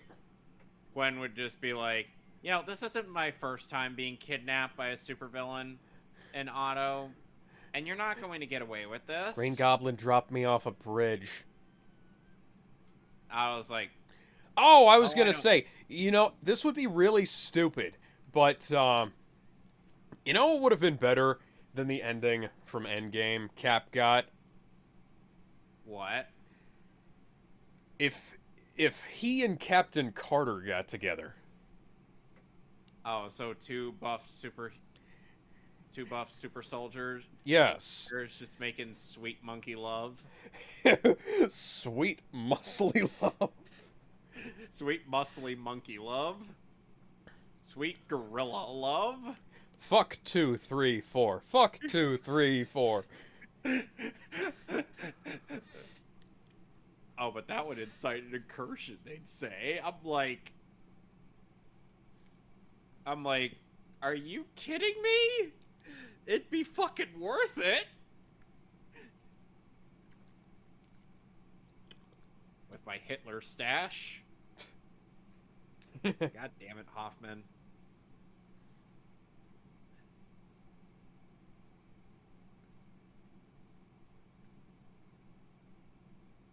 Yoink! A thief!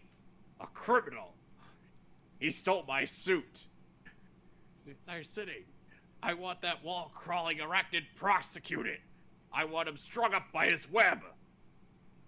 I want Spider-Man! Masked Menace returns. This is great. Like, this entire sequence, and it's like, for me, this is where the movie gets good again. Yes! And, No. like, I also like how it demonstrates how Jonah is, like, at first he's feeling, like, actual remorse. He feels like he's the guy who caused this. And then, like, as soon as he realizes Spider-Man's back in the game, he doesn't give a shit anymore.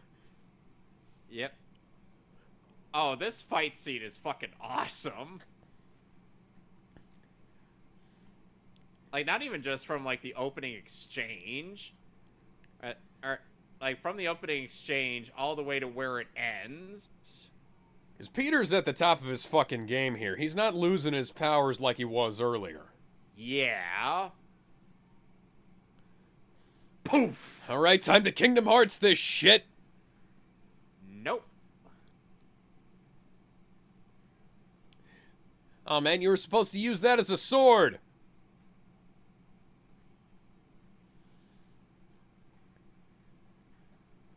And now we get onto the train.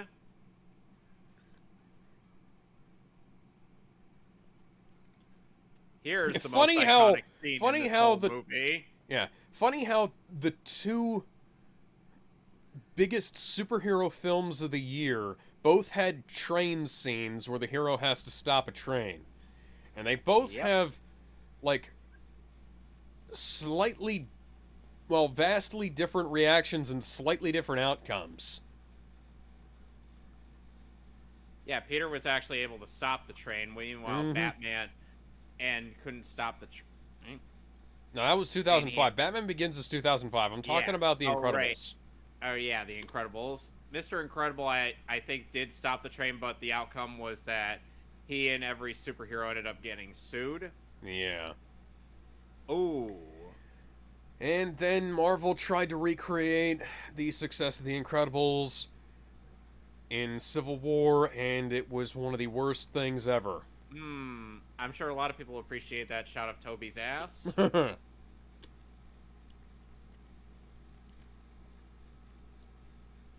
It's kind of weird how the suit, how the blue parts look black in these shots here. But maybe that's just because of the sunlight. Oh yeah, it is the sunlight. Because it's blue now. Yeah.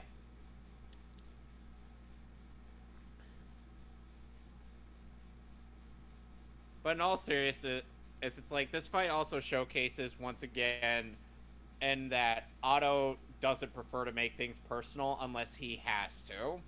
Yep. And look at that. The suit, even though it's CGI in a lot of scenes, is getting tore the hell up. Yeah. Oh, yeah, and nice detail, by the way, of Peter's feet ripping the fucking metal. Oh! Ow! I'm back again? Ow, my most of me. And here's where Otto decides to get personal. Yep.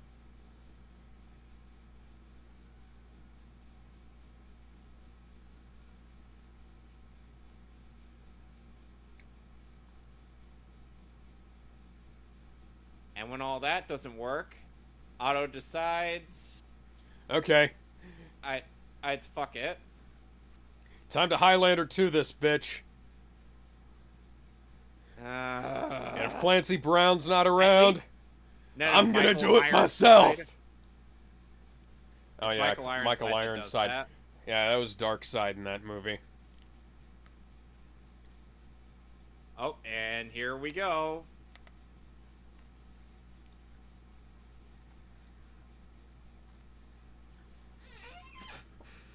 Ow! If you look closely, you can see Phil Lamar in this scene.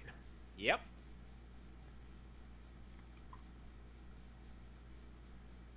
Oh, hey, look at that. Actually a good reason for Peter to take the mask off. Yep. Kind of like how I had to write in good reasons for Captain America to take off the helmet. And now Peter tries to improvise.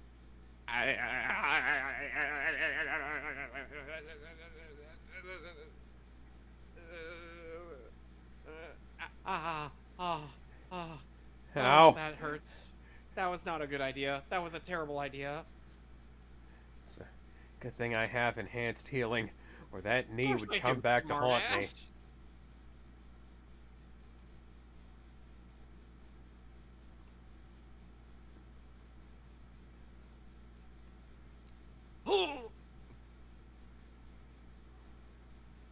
And here we go. Scenes that the MCU will try and fail to replicate. Well, they almost succeeded, but then Tony had to rob Peter of that. Then you had the deadlifting scene and it fucking sucked. Oh, you'll see a better one in Spectacular. Okay. Good to know. Oh, yeah. Really good detailing here. All around. Yep. There's good reason someone synced this up to... Oh, you say run from My Hero Academia, yeah.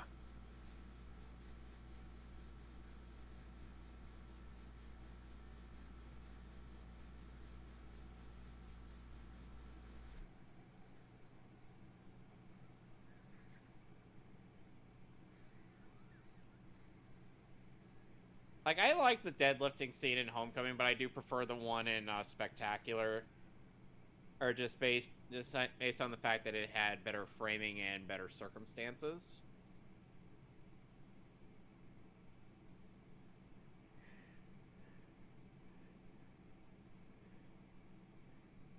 and he stressed himself out doing that so much that he passed out. And that's a great detail, too, because that'll happen when you stress yourself that much.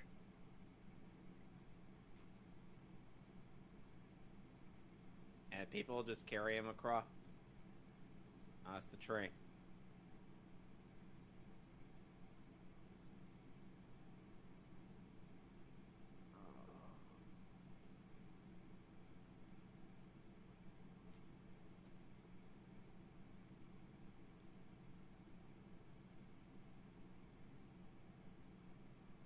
Oh, God. You know, the funny thing is that there would be times where Peter would panic about the mask, and then Jaime would just be like, yeah, I kind of had to get over that fear after being outed by the Reach.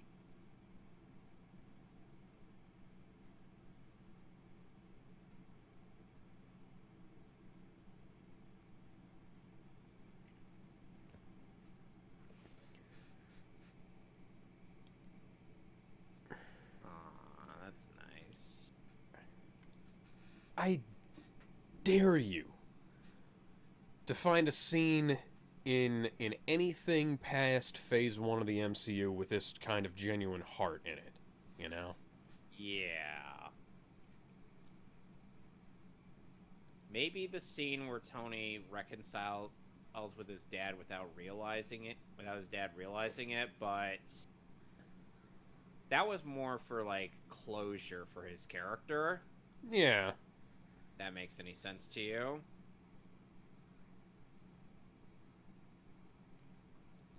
This guy was in The Sopranos.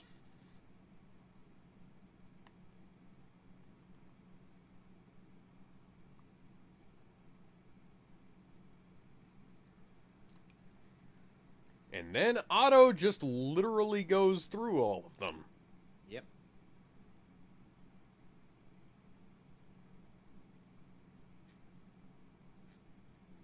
Ow. Nice little transition there. Sam Raimi is quite fond of these.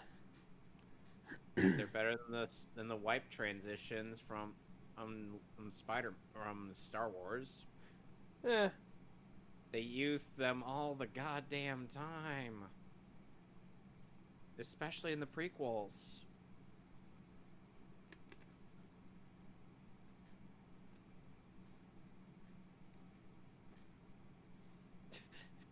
Bitch be gone.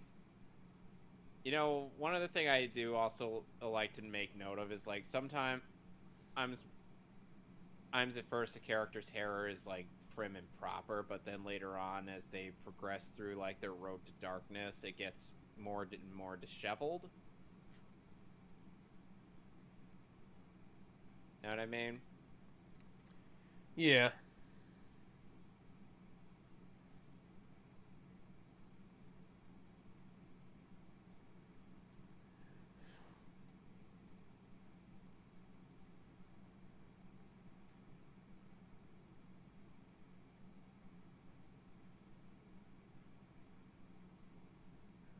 Oh my god.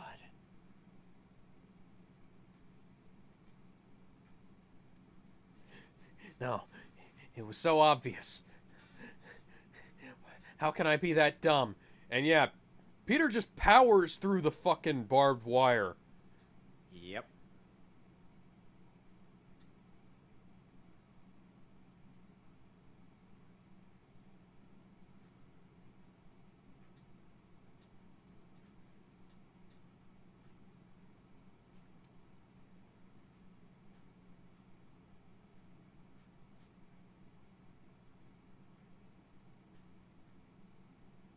Big fucking whoop.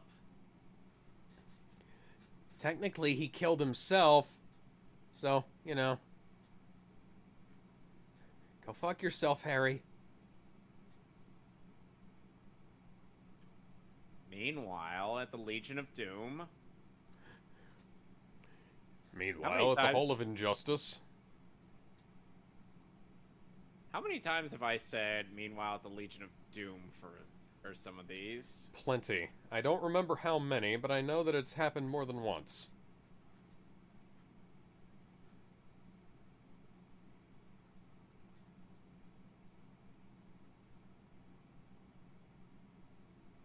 What are you, a Naruto character?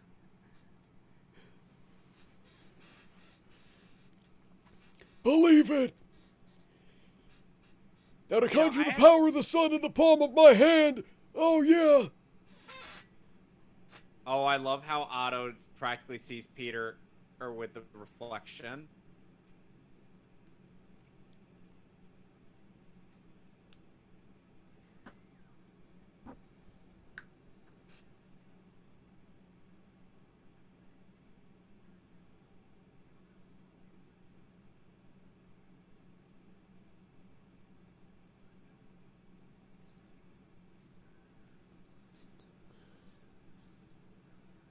I have to wonder how you'd end up choreographing this. There are times when I will just straight up copy the choreography from the movie, but oh yeah, look at how tore up that suit is. It's amazing what you can do when you have an actual muscle suit, as opposed to, like, painting over the suit in every single scene, every single shot.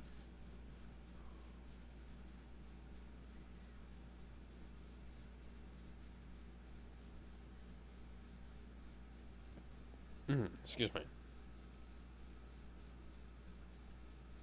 Well, it's a good thing she doesn't have any metal on her.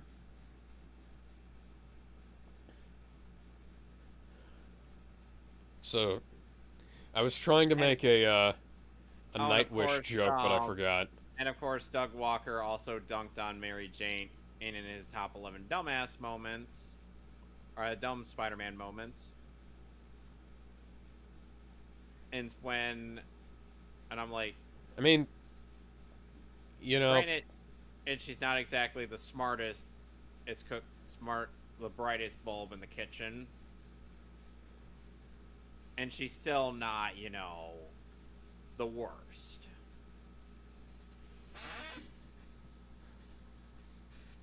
Great, now what?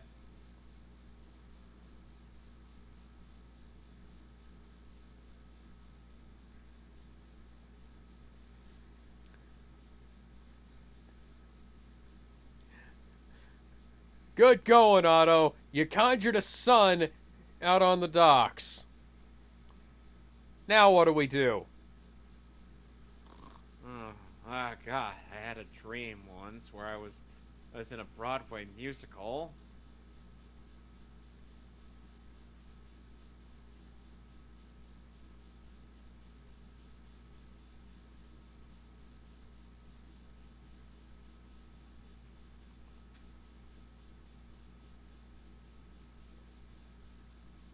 I think at this point that would be when Otto gets transported to the MCU.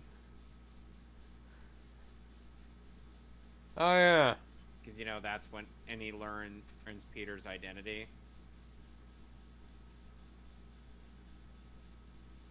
That.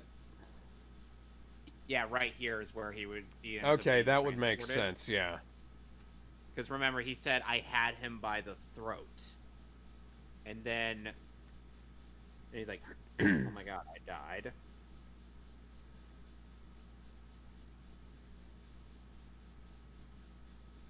And then when he goes back, he's like, hey, oh my God, I gotta shut this down. Wonder how many new universes they spawned in that movie alone. And yet the TVA won't think to prune them. Well, the TVA got kind of fucked up by that point in time, so... Yeah, especially by Sylvie killing Kang. The fact that they cast a black guy as Kang is kind of funny. When they still have a very, very white Reed Richards. Well, that and the fact that, we was Kangs and all that. Do you remember that meme? I don't think so. Okay.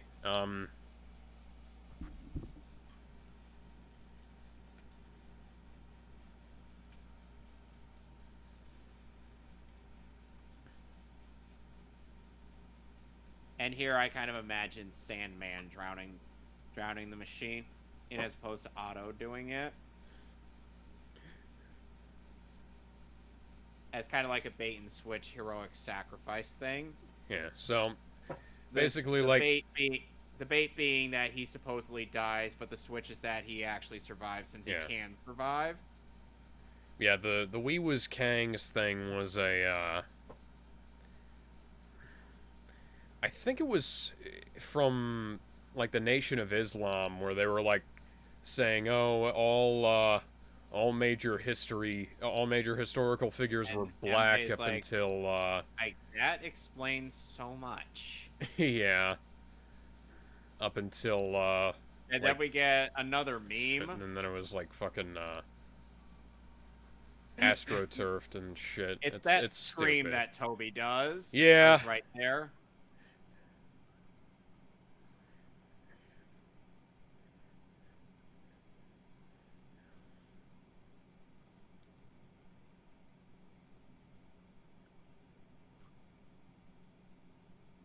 The burden and the object he's trying to lift. You might want to move, MJ.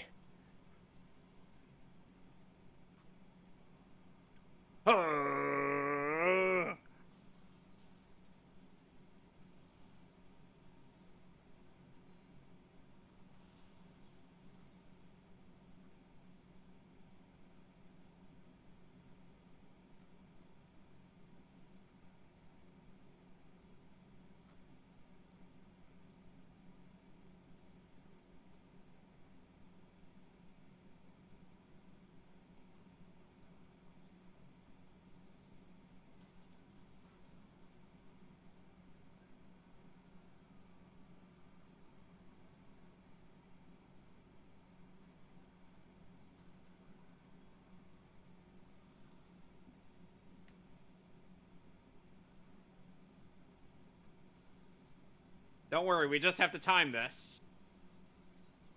Whee!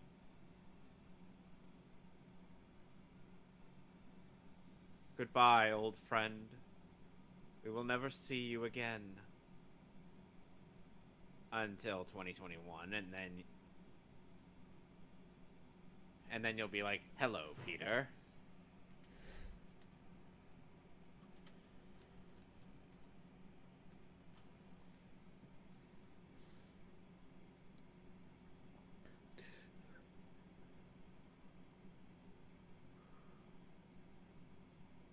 I wonder how many times the rips in the costume tore so much that you couldn't that they couldn't keep using the costume. They had to like tear up another one, but less torn up.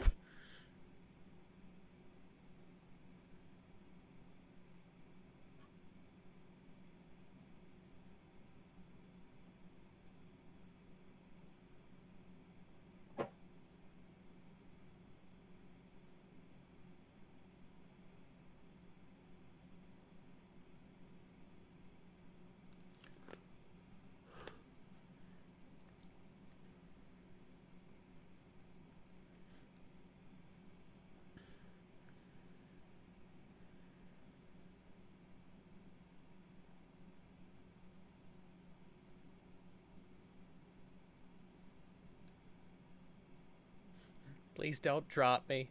This would be I'm a not really gonna drop bad you. time for those webs to stop working, Peter. Don't worry, they're still working.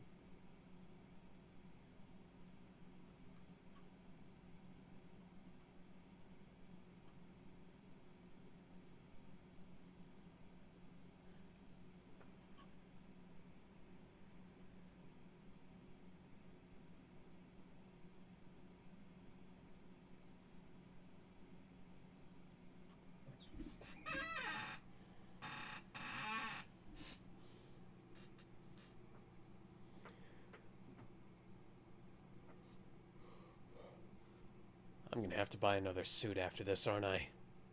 Shit. Yep.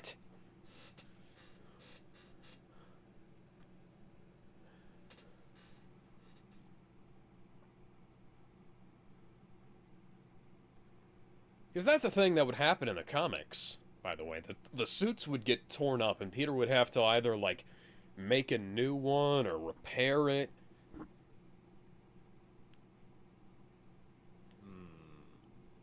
He's having very homicidal tendencies, Yeah. Alex. And they just don't do that anymore. Who's there? Who's there? Whoever you are, I'm gonna mess you up real bad. Just remember, bustin' makes me feel good.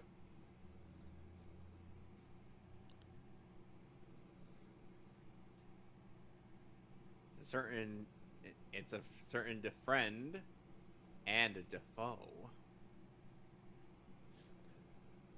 Apparently the idea of Norman Osborn being like this haunting presence throughout the movies was actually Willem Dafoe's idea.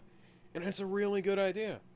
Especially considering how omnipresent Norman Osborn was throughout, you know, the first film. And I can totally imagine Harry seeing this image of Norman. Avenge me. Avenge me! No!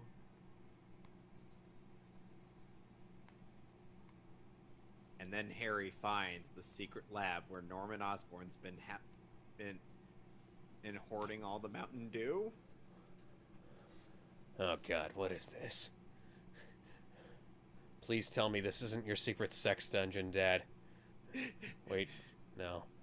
Spiderwebs. Were you really Spider-Man all along? Nope. Now he sees that. No. You. Yes. Yes. You work for Toy Biz! Are you that fucking stupid?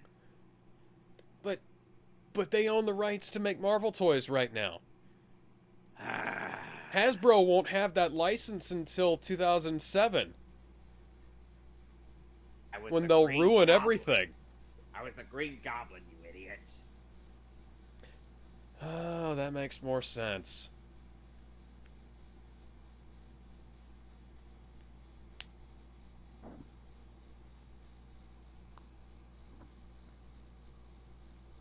Now just remember one thing.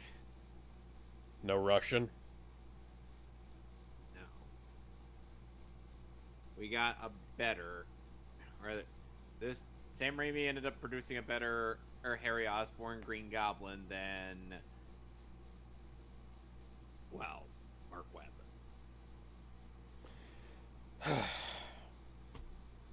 Well, that wasn't exactly his choice, but yes. I know.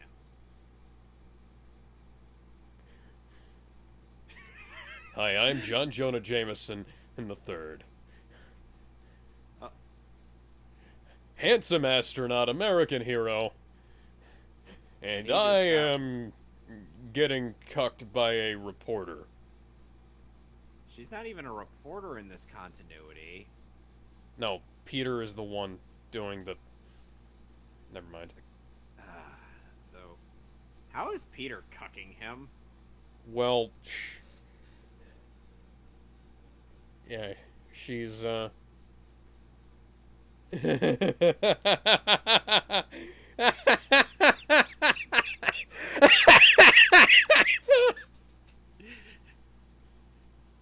She's just running out there in her wedding dress going to see Peter. Peter's still like, I saved the girl, but I still couldn't fuck her right in the pussy like that one guy said. Wait, she's right behind me, isn't she? God damn it, Yes, I really need to lock that fucking door. Yes, she is. I need to listen to Cameron Mitchell. when he tells me to close that fucking door. And she's like, get in the bed. Yes, ma'am. Then Mr. Dickovich hears a lot of noise from Peter's apartment. What is going on in there? Oh. You'll get your rent when you fix this damn bed! Squeak, squeak, squeak, squeak, squeak, squeak, squeak, squeak, squeak, squeak.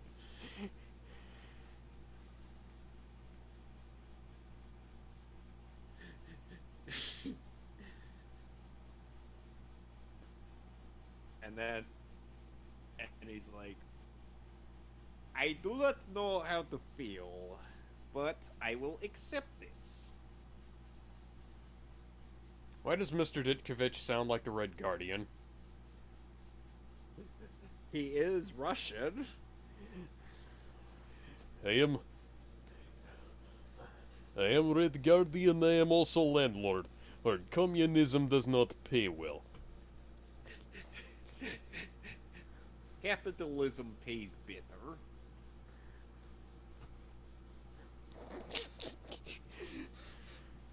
Being Soviet super soldier does not keep light on, duh? And then MJ's just like, so Peter, is your no, my semen is not radioactive, nor will it cause cancer. I was worried. Wait, how would you know that? Do you not realize that I've likely jacked off that many times? Listen, okay, honey. Here's my dick. Here's the Geiger counter. Look at that, it's not crackling.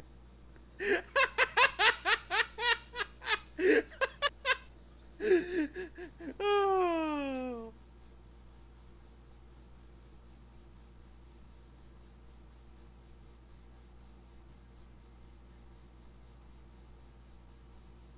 And thus we end my favorite Spider-Man movie.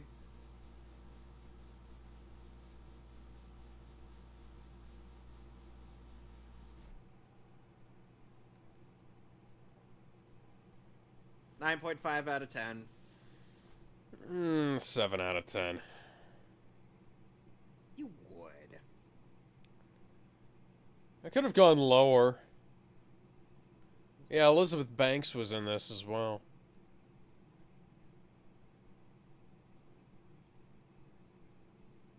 Fun fact, the cover of the Spider-Man main title theme was produced by Junkie XL and sung by Michael Bublé. Yeah, I told you that. Yeah. Several, like 10 years before Junkie XL would work as a member of the Magnificent Six on The Amazing Spider-Man 2. And work with Zack Snyder. Yes. I will never understand why people hate Zack Snyder's filmmaking. Like, back then, maybe I did, but nowadays I'm like, yeah, no. One of the things is, filmmaking has become so devoid of style that, anybody with any kind of style to their filmmaking is just a fucking standout, you know? And meanwhile, people would look at my writing, and then they just say if they wanted to adapt it, they just half-ass it. I mean, a lot of people fucking would.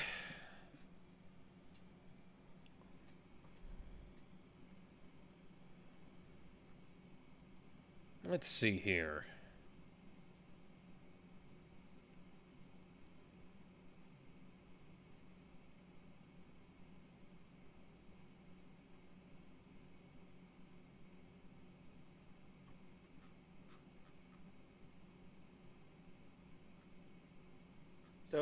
So like I said, the only reason why I wasn't trying to purposely back out of doing like a Days of Future Past scenario.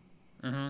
Oh, I was simply saying, like, maybe we should craft this timeline a bit more. Yeah, a bit This more bad carefully. timeline a bit, Yeah. if more, or before, Well, or we get. the thing, But like this, but the here's the stuff that thing. I. But here's the thing. Maybe do that after Days of Future Past. Like, focus primarily on like the aftermath of all that shit going down. Yeah. Before he gets actually jotting out more Yeah, information. maybe.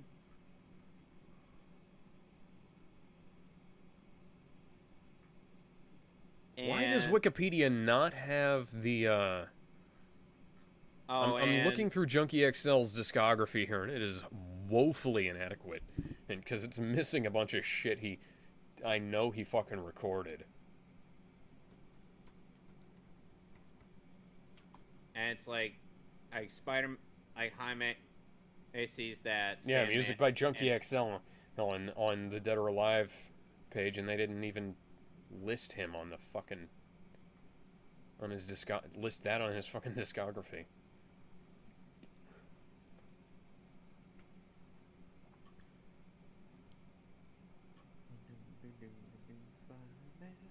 Spider-Man, that's me, but Spider-Man. Action is his reward. Look out, here's the Spider-Man.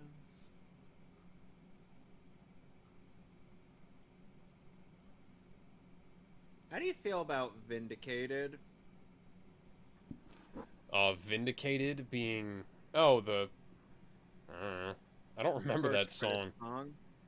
It was the first credits song. Oh, okay. Yeah, that's alright. It's no Hero by Nickelback, but... No, it's... I mean, it's nothing special, you know? It's like... And I did want to do, like, Superman the Animated Series. Like, do that one episode we said we were probably going to do, but... Things happened. On your end, I believe. Yeah. Alright. Well...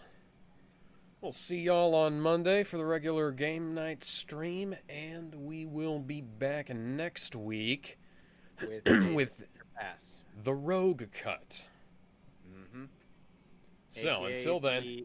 AKA the second best X-Men movie. Yeah, so until then, catch you later. Bye now. Bye.